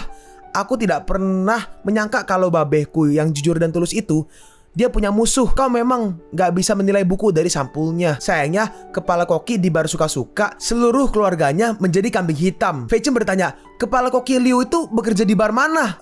Bar suka-suka, master pembuat semur daging itu. Oh, jadi ternyata gara-gara mereka tuh aku jadi gak bisa makan semur dagingnya. Sini Fei Chen akhirnya, oke tadi flashback ya. Sekarang balik ke scene dimana Fei Chen yang pakai topeng itu. Aku punya beberapa pertanyaan untuk kalian. Waktu kalian terbatas loh, jadi yang singkat aja. Hah? Cepat, habisi dia. Dan mereka pun langsung maju menyerang ke arah Fei Chen. Kalian sudah memaksa Ming Fei Chen, warga yang taat aturan ini, melakukan kekerasan ya. Lalu Fei Chen mulai mengajar satu, mengajar dua orang, dan mengajar baik sekali orang dalam sekali serang. Dan semua orang yang tersisa, mereka semua menggunakan skill 100 Birds Worshipping the Phoenix untuk menyerang ke arah Fei Chen. Jadi mereka menggunakan serangan combo, gabungan. Tapi Fei Chen dengan mudah menangkal semua serangan itu dan langsung menyerang balik. Dan mereka pun terhempas dan kalah. Aku tidak menyangka ternyata mereka murid dari Gunung Hua karena mereka tahu skill 100 Birds Worshipping the Phoenix. Dan akhirnya di sini kita pergi ke Tang Ye dan juga Su Xiao, di mana Su Xiao lagi kayak apa itu, lagi nulis-nulis. Terus tiba-tiba Su Xiao berdiri dan berkata, "Baiklah, aku harus membantu Kak Ming secepatnya." Kata saudara Ming, kita harus ngitung sampai 10 dulu baru kita bisa masuk. Nanti keburu mati orangnya. Woi, berhenti woi, saudara Su Xiao. Woi, jangan pada tinggalin aku dong. Dan ternyata mereka berdua pergi untuk membantu Ming Fei Chen. Yang ternyata Ming Fei Chen, seperti yang kita tahu, membantai mereka semua. Mereka. Padahal aku baru pemanasan, tapi mereka semua pada pingsan. Kau sekarang tahu kan kalau aku kuat, mau diajarin 1 atau 2 jurus. Nanti bayarnya pakai semur daging. Ya. Su Xiao bertanya, emang mereka selemah itu ya? Kenapa gak nyisain buatku 1 sih? Terus pas dicek, saudara Ming, mereka itu beneran anggota Orchid Monarch Hollow Bambu. Enggak, tunggu. Mereka itu murid dari perguruan Gunung Hua. Mereka cuma tahu sedikit tentang teknik perguruan iblis. Kalau gitu kenapa mereka menyamar jadi anggota dari perguruan iblis? Dan kenapa mereka mau membunuh keluarga Cha? Mereka terlihat tidak bernafas. Kita bahkan nggak tahu kalau mereka masih hidup atau tidak. Ya hilang lagi petunjuk kita. Itu sih gampang, tinggal tanya aja dia. Sekarang kita pergi ke di halaman rumah Cia, di mana di sini ternyata Capi dia di bawah sebuah pohon. Dia mulai menggali dan ada sebuah kotak nih. Dia mengambil sebuah kotak. Babe menitipkan kotak ini kepadaku sebelum dia meninggal. Dia bilang kalau aku nanti gak sanggup hidup lagi, berikan kotak ini ke kaisar. Terus saat dibuka ternyata sebuah buku. Aku gak tahu kalau benda ini yang menyebabkan semua keributan ini. Emang isinya apa sih? Terus saat dibuka, ini adalah catatan tentang kasus suap seseorang di kekaisaran selama 5 tahun. Catatannya dari 6 tahun yang lalu sampai tahun kemarin. Wah, ternyata penting juga. Babe memberikan ini untuk menyerang orang kaya. Emang siapa? Siapa yang menerima uang suap itu? Anak dari kaisar yang sedang berkuasa sekarang, Pangeran Orange. Sepertinya sekarang akan hujan. Padahal tadi cerah loh. Tangnya berkata, ayo kita cepetan pulang ke Nanjing malam ini supaya kita bisa melapor ke wakil ketua. Capi bertanya, bagaimana denganku? Fei Chen menjawab, nginap aja di kantor pengadilan daerah. Di sana aman kok. Dan akhirnya mereka pun pergi. Dan ternyata ada seorang yang lagi nonton nih ketika pengembala sedang bertengkar. Maka serigala lah yang akan menang. Sekarang kita pergi ke pavilion kecil di halaman belakang kantor pasukan Liu Shan di Nanjing. Pangeran Orange, Meng Fei Chen, kau itu selalu aja bawa masalah mulu. Kok bisa-bisanya malah membawa sesuatu hal yang paling menyusahkan? Boshen, bagaimana kau bisa tahu kalau aku yang membawanya? Emang kamu kan? Ya, emang aku. Yah, nasi sudah menjadi bubur. Lagi pula akhir-akhir ini aku sudah mulai muak dengan kelakuan Pangeran Orange. Nanti aku akan memberikan bukunya ke kapten dan memberikan laporan tentang Pangeran Orange di konferensi di lapangan besok. Aku akan membuat si pangeran kampret itu belajar memerintah negara sendiri nanti. Tiba-tiba, kita punya masalah. Kita punya masalah. Kenapa? Kenapa kau terlihat panik seperti itu? Oh, Orange. Pangeran Orange ada di sini. Dia ingin menemui Kapten. Fei Chen berkata, kita baru aja mendapatkan catatan ini. Dan si empunya sudah ada di sini. Siapapun yang mengirim murid perguruan Gunung Hua yang menyamar jadi anggota perguruan iblis, seperti sudah menunjukkan dirinya. Cocok. Kita tangkap aja dia dan bawa ke hadapan yang mulia. Jangan barbar. Maksudnya gegabah ya, jangan gegabah. Kita harus menyembunyikan bukunya dulu. Terus kita lihat apa yang Pangeran Orange lakukan. Shendiren berkata, itu namanya strategi improvisasi. Mungkin bisa dipakai kalau menghadapi lawan yang biasa. Masalahnya, itu gak mempan kalau melawan Pangeran Orange. Hei, Kuang, sini dulu sebentar. Kalau itu aku takutnya nanti. Jangan khawatir, tinggal turutin aja perkataanku tadi. Sekarang kita pergi di pasukan Liu Shan di Aula Vermilion, di mana mereka semua berkumpul dan di dalam ada si pangeran harusnya ya. Nah, orang ini adalah dia namanya Song Oh, pasukan Liu Shan. Dia berkata, yang mulia, hamba benar-benar tidak tahu. Nah, orang ini adalah Pangeran Orange. Kalau kau tidak memberinya kepadaku, jangan harap aku akan membiarkan pasukan Liu Shan. Terus tiba-tiba seseorang mengeluarkan pedangnya, dan orang ini adalah ketua perguruan Gunung Hua, namanya Chia Yun Feng. Yang mulia, Anda pasti bercanda ya. Pasukan Liu Shan dan keluargamu tidak pernah saling mengganggu satu sama lain. Hamba tidak mungkin melindungi maling yang mencuri catatanmu. Song Oh, setelah menjadi kapten, aku tidak menyangka kau sudah menjadi lelaki yang tangguh. Katakan, apa yang kau mau? Hah? Yang ku mau. Hamba tidak mengerti apa yang Anda maksud yang mulia. Dalam hati Fei Chen, Pangeran Orange diibaratkan ayam lagi ingin berbicara dengan bebek. Gak nyambung lah yau. Lagian, kita kan baru dapet tadi. Si kaptennya juga belum tahu. Hah? Waduh. Bos, jangan dorong. Aku gak bisa lihat nih. Aduh. Tete. Boshen. Kau gak tahu seberapa beruntungnya kau kalau menerima tawaranku. Jadi jangan salahkan aku apabila aku menjadi kejam. Cepat, tangkap dia. Terus tiba-tiba si Fei Chen ditendang sama si Shendiren dan mereka berdua pun ketahuan. Terus tuh ada bukunya catatannya tuh. Tuh, lihat. Dan kau bilang tadi apa? Nggak tahu apa-apa. Itu, nyari tangan orang itu apa? Aku sedang berbicara dengan Pangeran Orange. Yang mulia dari sini. Di mana etika kalian? Dan juga Ming Fei Chen, nyari tanganmu itu adalah barang curiannya yang mulia. Su Shao bertanya, apakah buku ini emang milik yang mulia? Kita akan mengetahuinya setelah membaca buku ini. Jangan! 10 Agustus tahun ke-29 kekuasaan Kaisar Yuan Cheng menerima 54.000 tiles dari Shanxi. 13 Agustus menerima 12.000 tile dari keluarga Tu di Yanqing. Jadi apakah ini yang kau cari yang mulia? Pasukan, tangkap dia! Pasukannya pun langsung maju, ingin menyerang ke arah Su Shao. Tapi di sini dengan cepat Fei Chen langsung maju ke depannya dan dengan mudah menahan serangan dari si pasukan itu. Tapi ternyata Fei Chen terhempas. Kak Ming! Tapi ternyata si pasukan itu langsung dipukul sama Shendiren sampai dia tumbang. Kurang ajar. Berani-beraninya kau menyerang anggota pasukan Liu Shan. Kayaknya bos kamu udah bosan hidup ya. Aku tantang kamu untuk menyerang kami lagi. Aku akan menyerangmu lagi. Pergi! Ambil bukunya untukku. Hah? Terus di sini ada si ketua perguruan tadi ya. Dia nodongin pedang ke arah Shendiren. Hei, dengan bantuan ketua perguruan udah, utamakan ambil bukunya dulu. Dan di luar, Fei Chen gak apa-apa. Dia berdiri dengan santainya memegang bukunya. Aku sudah menunggu kalian dari tadi. Emang susah ya nyari orang di halaman seluas ini? Aku terkejut ternyata kau baik-baik aja. Sepertinya kemampuanmu bagus juga. Serahkan buku itu dan kau bisa bekerja dengan kami. Tapi pasukan Liu Shan ngasih banyak keuntungan loh. Kayak ada semur daging, uang, dan cewek cakep. Emang yang mulia cakep? Kalau begitu, kita akan mengambil nyawamu dan juga bukunya. Di sini, Fei Chen memegang sebuah daun. Terus daunnya dilepasin. Orang-orang para prajurit pun langsung maju menyerang ke arah Fei Chen. Tapi Fei Chen dengan mudah menyerang yang pertama.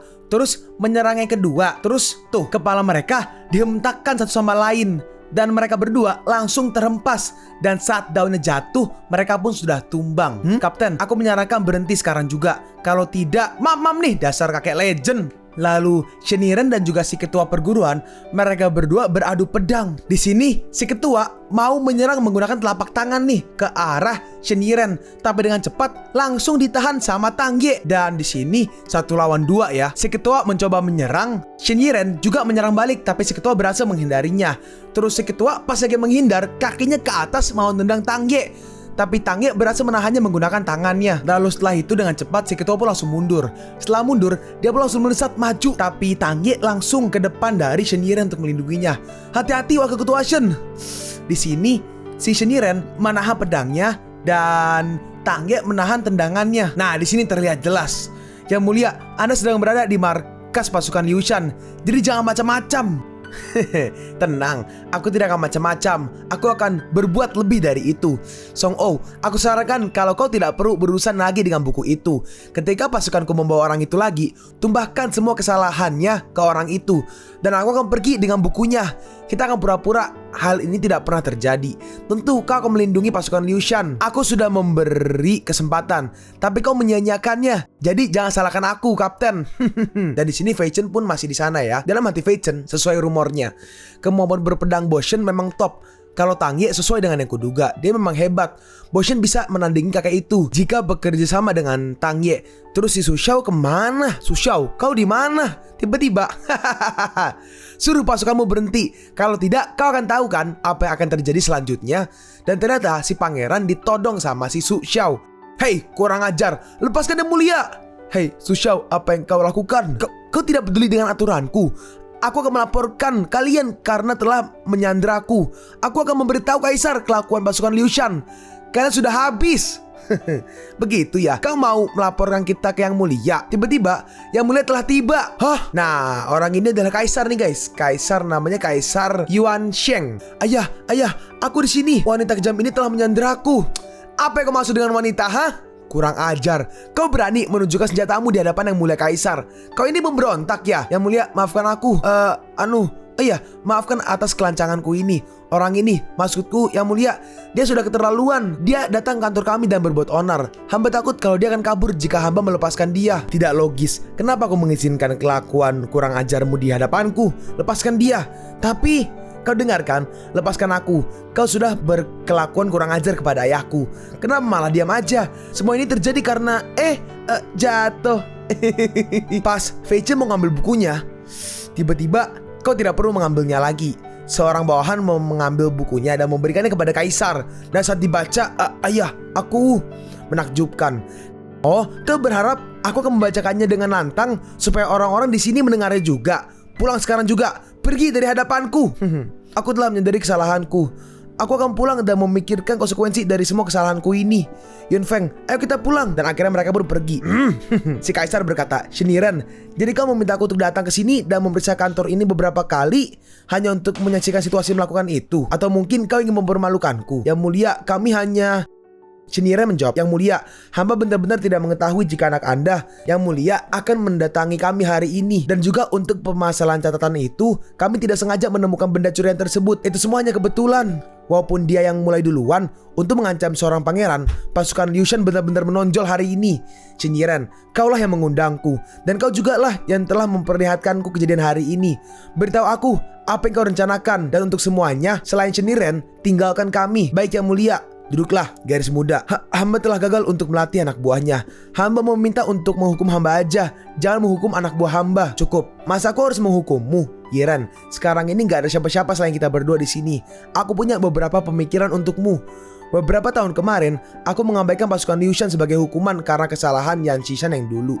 Akan tetapi, aku selalu memperhatikan kerja kerasmu sampai menjual aset keluargamu untuk merekrut anggota ke pasukan Liu Shan. Kau bahkan menggunakan pernikahanmu sebagai alat untuk memperluaskan kekuasaan pasukan Liu Shan. Kenapa sampai kau rela berbuat sejauh itu? Hamba menjadi malu. Justru orang tua hamba lah yang berbuat segalanya untuk pasukan Liu Shan. Hamba mempunyai tujuan supaya pasukan Liu Shan semakin hebat. Jika dibandingkan dengan orang tua hamba belum melakukan sesuatu yang bisa dibanggakan. Saudara Shen sangat dekat denganku. Bahkan aku menganggapnya sebagai saudaraku sendiri waktu itu. Dan aku sudah banyak berutang budi dengannya. Dan aku masih mengingat semuanya. Ketika dia meninggal, aku berjanji aku akan menjagamu. Tapi sayangnya, kau dan adikmu hidup susah akhir-akhir ini.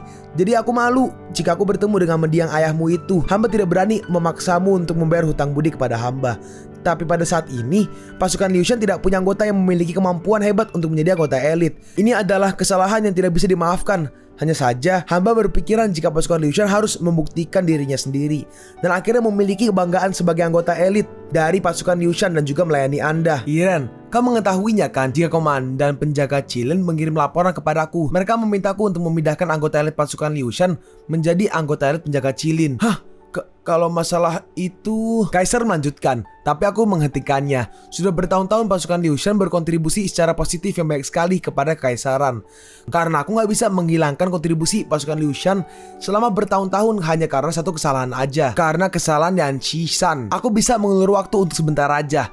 Jumlah kursi 100 anggota terbaik biasanya diisi dari pasukan Liu Shan dan kelompok Kekaisaran sesuai dengan sistem kami. Aslinya pasukan Liu Shan, kelompok Kekaisaran, dan penjaga Jilin punya keahlian masing-masing. Tapi sekarang penjaga Jilin sudah menempati 60 kursi dari anggota elit. Kelompok Kekaisaran lebih dari 20 orang. Dan untuk pasukan Liu Shan, kau pasti lebih tahu. Apalagi untuk membawa kedamaian di dunia bela diri. Penjaga Jilin sudah rajin bekerja siang dan malam. Mereka tidak meminta bayaran, tapi mereka memintaku untuk memberikan mereka reputasi yang bagus. Jiren, kau dan adikmu adalah anak Shen. Aku menganggapmu sebagai putriku sendiri. Bahkan aku merasa lebih dekat denganmu daripada dengan putriku sendiri. Aku akan memberikanmu status sebagai putri. Titipkan aja pasukan Liu Shan kepada orang lain. Kau itu seorang gadis, makanya kau itu gak cocok kerja yang seperti itu. Hambamu hanya minta keadilan aja, Shen Yiren. Kau tahu kan, jika penjaga Jilin dan kelompokku akan mengalami kerugian sumber daya jika pasukan Liu Shan bangkit kembali. Pekerjaan ini akan terlalu sulit jika kau mengerjakannya sendirian secara sekaligus. Dan yang pasti, mereka akan mencoba menghentikanmu dan mengganggumu. Hamba sudah mengetahuinya. Kaisar melanjutkan, pada saat pasukan Liu Shan sedang dalam masa hening, penjaga Jilin dengan berani memperluas kekuasaannya. Mereka sudah menguasai beberapa bagian dari dunia bela diri dan memiliki kekuatan. Aku merasa tenang jika mempercayakan dunia kekerasan ini kepada mereka. Walaupun kelompokku terlihat tidak aktif, sebenarnya mereka diam-diam menginvestigasi pengikut dari Kekaisaran dan melindungiku. Mereka berkontribusi sangat banyak sekali untuk negara ini dan masyarakatnya. Dengan pengikut yang hebat, jika mereka membuatmu susah, aku tidak akan membantumu. Wahai keponakanku, jalanmu ke depannya sangatlah sulit. Hamba ini hanya menginginkan meningkatkan kekuasaan pasukan Liu Shan dan tentu saja sudah mempersiapkan untuk tantangannya. Apapun yang akan terjadi ke depannya, hamba akan menyelesaikannya dengan sekuat tenaga. Hamba tidak takut melawan api. Jika hamba harus melewati jalan yang penuh dengan pedang, maka hamba akan menghadapi semuanya satu persatu. Keluarga Shen sangatlah beruntung punya putri sepertimu. Mendiang Shen tidaklah hidup sia-sia. Kalau begitu, turnamen bela diri Kekaisaran akan menentukan urutan dari anggota elit pasukan Liu Shan lagi. Sekarang aku sudah mengizinkannya, jadi nggak ada lagi yang bisa menghentikanmu. Terima kasih banyak yang mulia. Kita udah selesai membicarakan masalah bisnis. Bagaimana kalau kau jalan-jalan sebentar bersamaku? Dan akhirnya mereka berdua pun jalan-jalan nih keluar. Lalu Kaisar berkata, kalau masalah Cheng BTW Cheng itu si pangeran oren ya. Kalau masalah Cheng aku akan menasihati dia dan mungkin dia tidak akan menganggapmu lagi. Akan tetapi, Su Xiao terlihat sangat jujur dan tulus. Dia mirip denganmu pada saat masih kecil. Yang mulia, Su Xiao itu seorang pria. Hah? Aku nggak tahu kalau ada manusia lagi yang terlihat yang membingungkan seperti Shen Kuang atau adik dari Shen Yiren yang kayak cewek juga. Sepertinya kau mendapatkan sesuatu yang hebat lagi di perekrutan ini, Yiren. Lalu di seberang ternyata ada Tang Ye, Fei Chen, dan juga Su Xiao. Oh iya, dia itu anak muda yang menjatuhkan buku pada saat itu. Dia bernama Ming Fei Chen. Dialah yang menyelesaikan kasus ini. Dia nggak punya kemampuan tapi suka membuat masalah. Dia itu baru aja masuk ke pasukan Liu Shan dan masih tidak tahu aturan. Dia suka menjadi gara-gara dan bercanda. Walaupun dia seperti itu, dia sebenarnya sangat paham dengan dunia bela diri dan lumayan cerdik juga. Dia tidak hanya cerdik, dia itu iblis. Dia tahu kalau memberikan bukunya secara langsung akan membuat Pangeran Orange tersinggung. Dan dia akan membawa bencana ke pasukan Liu Shan. Makanya dia menggunakan cara yang berbelit-belit. Tapi akhirnya dia bisa memberikan bukunya tanpa seorang pun menyadari dan membuat kekacauan berakhir. Dalam hati Kaisar, tapi tunggu, Ming Fei Chen, nama itu tidak terdengar asing. Seperti aku pernah mendengar di suatu tempat. Kenapa yang mulia? Mungkin ingatanku udah mulai pikun. Sekarang kita pun lompat ke beberapa hari setelah kasus penerimaan uang suap Pangeran Orange. Walaupun kasus pembunuhan disebabkan oleh Pangeran Orange, tapi apa yang sebenarnya terjadi sebelumnya di kasus pembunuhan di desa Peach Blossom? Apa emang harus berpura-pura menjadi murid dari perguruan iblis? Grup yang sangat terkenal seperti Orchi Monarch Hollow Bambu hanya untuk sebuah buku. Aku tidak berpikir akan sesimpel itu. Nanti akan aku periksa desa Peach Blossom. Terus tiba-tiba ada yang masuk. Coming! Ternyata Tang Yi dan juga Su Xiao. Su Xiao berkata, kenapa kau masih mempelajari kasus pembunuhan di desa Peach Blossom? Kan kita sudah menyelesaikan kasus itu. Cepatlah, aku ingin menunjukkan sesuatu yang menarik. Peringkat anggota elit pasukan Liu Shan. Wakil ketua memberikan itu kepada kami. Dia bilang kalau buku itu terdapat ranking dari anggota pasukan Liu Shan, kelompok Kekaisaran, dan penjaga Jilin, dan juga berisikan kontribusi dari setiap orang dan kekuatan ilmu bela dirinya. Ranking itu sangatlah penting untuk mengukur kekuatan orang. Lihat Kak Ming, Aku ranking ke 240 loh. Jangan sombong dulu. Aku pernah dengar tentang ranking ini sebelumnya. Pasukan Liu Shan hanya masuk ke top 100 aja di kekaisaran ini. Top 20 gaya bertarung mereka di luar nalar. Dan mulai dari rank 21 sampai 100 dipisah menjadi 4 bagian. Disebut sebagai Jia, Yi, Ping, dan Ting. Ranking 101 ke atas disebut sebagai rank Dark Rank. Intinya mereka itu hanya lawakan aja. Wakil Ketua Ashen bilang sih, walaupun kita masuk ke Dark Rank, tapi kita setidaknya diakui sebagai pendekar yang berkemampuan tinggi. Lagi pula kau ini ranking ke 400. Kok sok nasehatin orang sih? Hah? Nani? Si Tangye ranking 220 dan Susha ranking 240. Si anjing. Subtitlenya. Kok aku ke 400? Buset, seriusan nih Kakak Ming. Izinkan saya untuk melindungi Anda. Dan juga untuk merayakan masuk ke ranking, Wakil Ketua memberi kita libur setengah hari. Tangye dan aku akan mentraktirmu untuk minum-minum dan makan. Hah? Ditraktir? Gasken. Bener kok, kita gak akan pulang sampai kita mabuk. Dan mereka pun pergi ke bar, dimana makan-makan dan minum-minum. Mereka berdua teler duluan. Feichen masih bangun. Oi, baru sekali minum loh. Lumayan juga lah, jadi gak perlu makan waktu untuk membuat mereka mabok. Lalu di sini Feichen mau pergi, yang punya toko notice nih Feichen mau pergi, temennya 2 mabok. Hei pelanggan, tagihannya. Orang ini berkata, jangan khawatir pak, akulah yang akan membayar tagihannya. Dan ternyata itu si Ming Suwen. Hei, terima kasih. Dalam hati Ming Suwen, ketika aku khawatir denganmu, kau malah bersenang-senang. Dasar pengkhianat. Sekarang udah di malam purnama di desa Peach Blossom. Nah di sana di sebuah genteng, di atas genteng ada 2 orang nih. Yang kanan namanya Tie Han Yi, yang kiri namanya Ye Luo.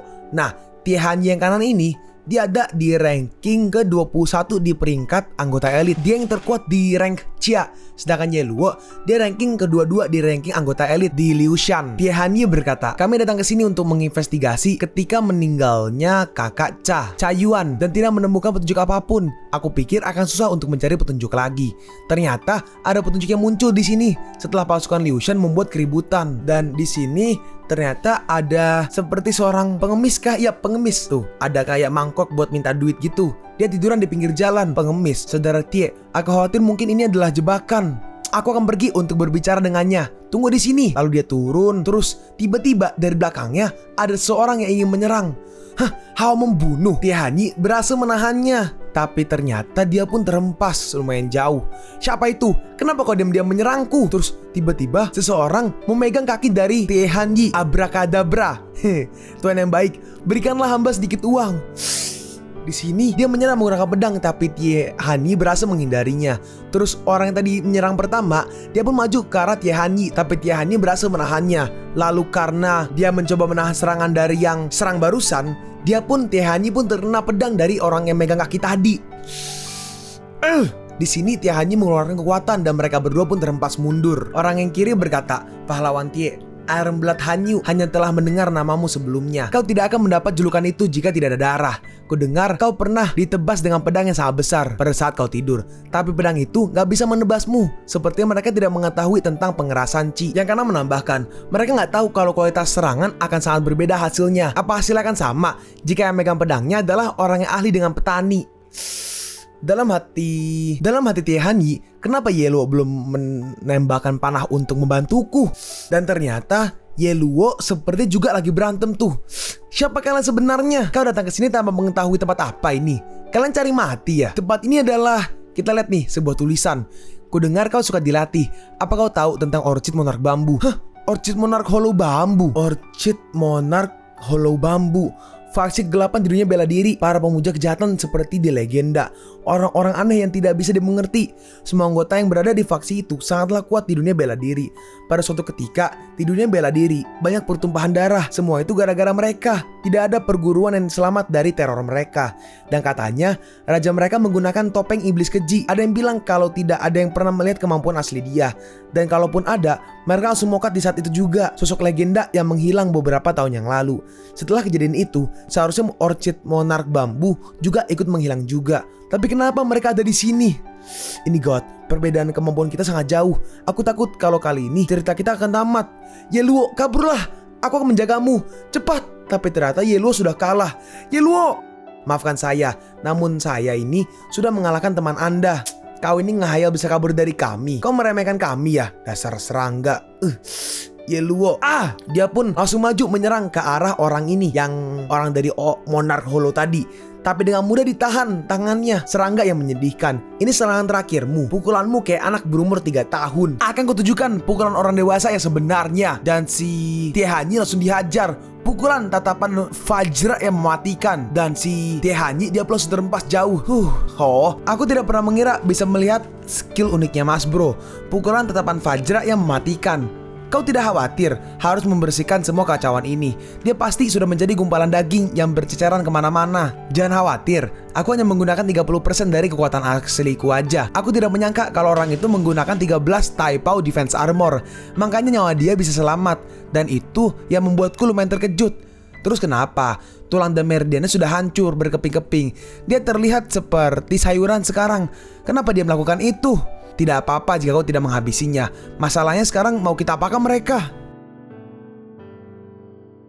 Kalian pun sampai di penghujung video ini. Kalian mau tahu lanjutan chapter ini? Atau manhwa menarik lainnya? Makanya, jangan lupa subscribe biar kalian gak ketinggalan kalau gue upload video baru. Jangan lupa like, komen, dan share ke teman-teman kalian supaya channel ini bisa lebih berkembang ke depannya. Segitu dulu dari video cerita manhwa. Gua Sabik undur diri. See you on the next video. Zaijian!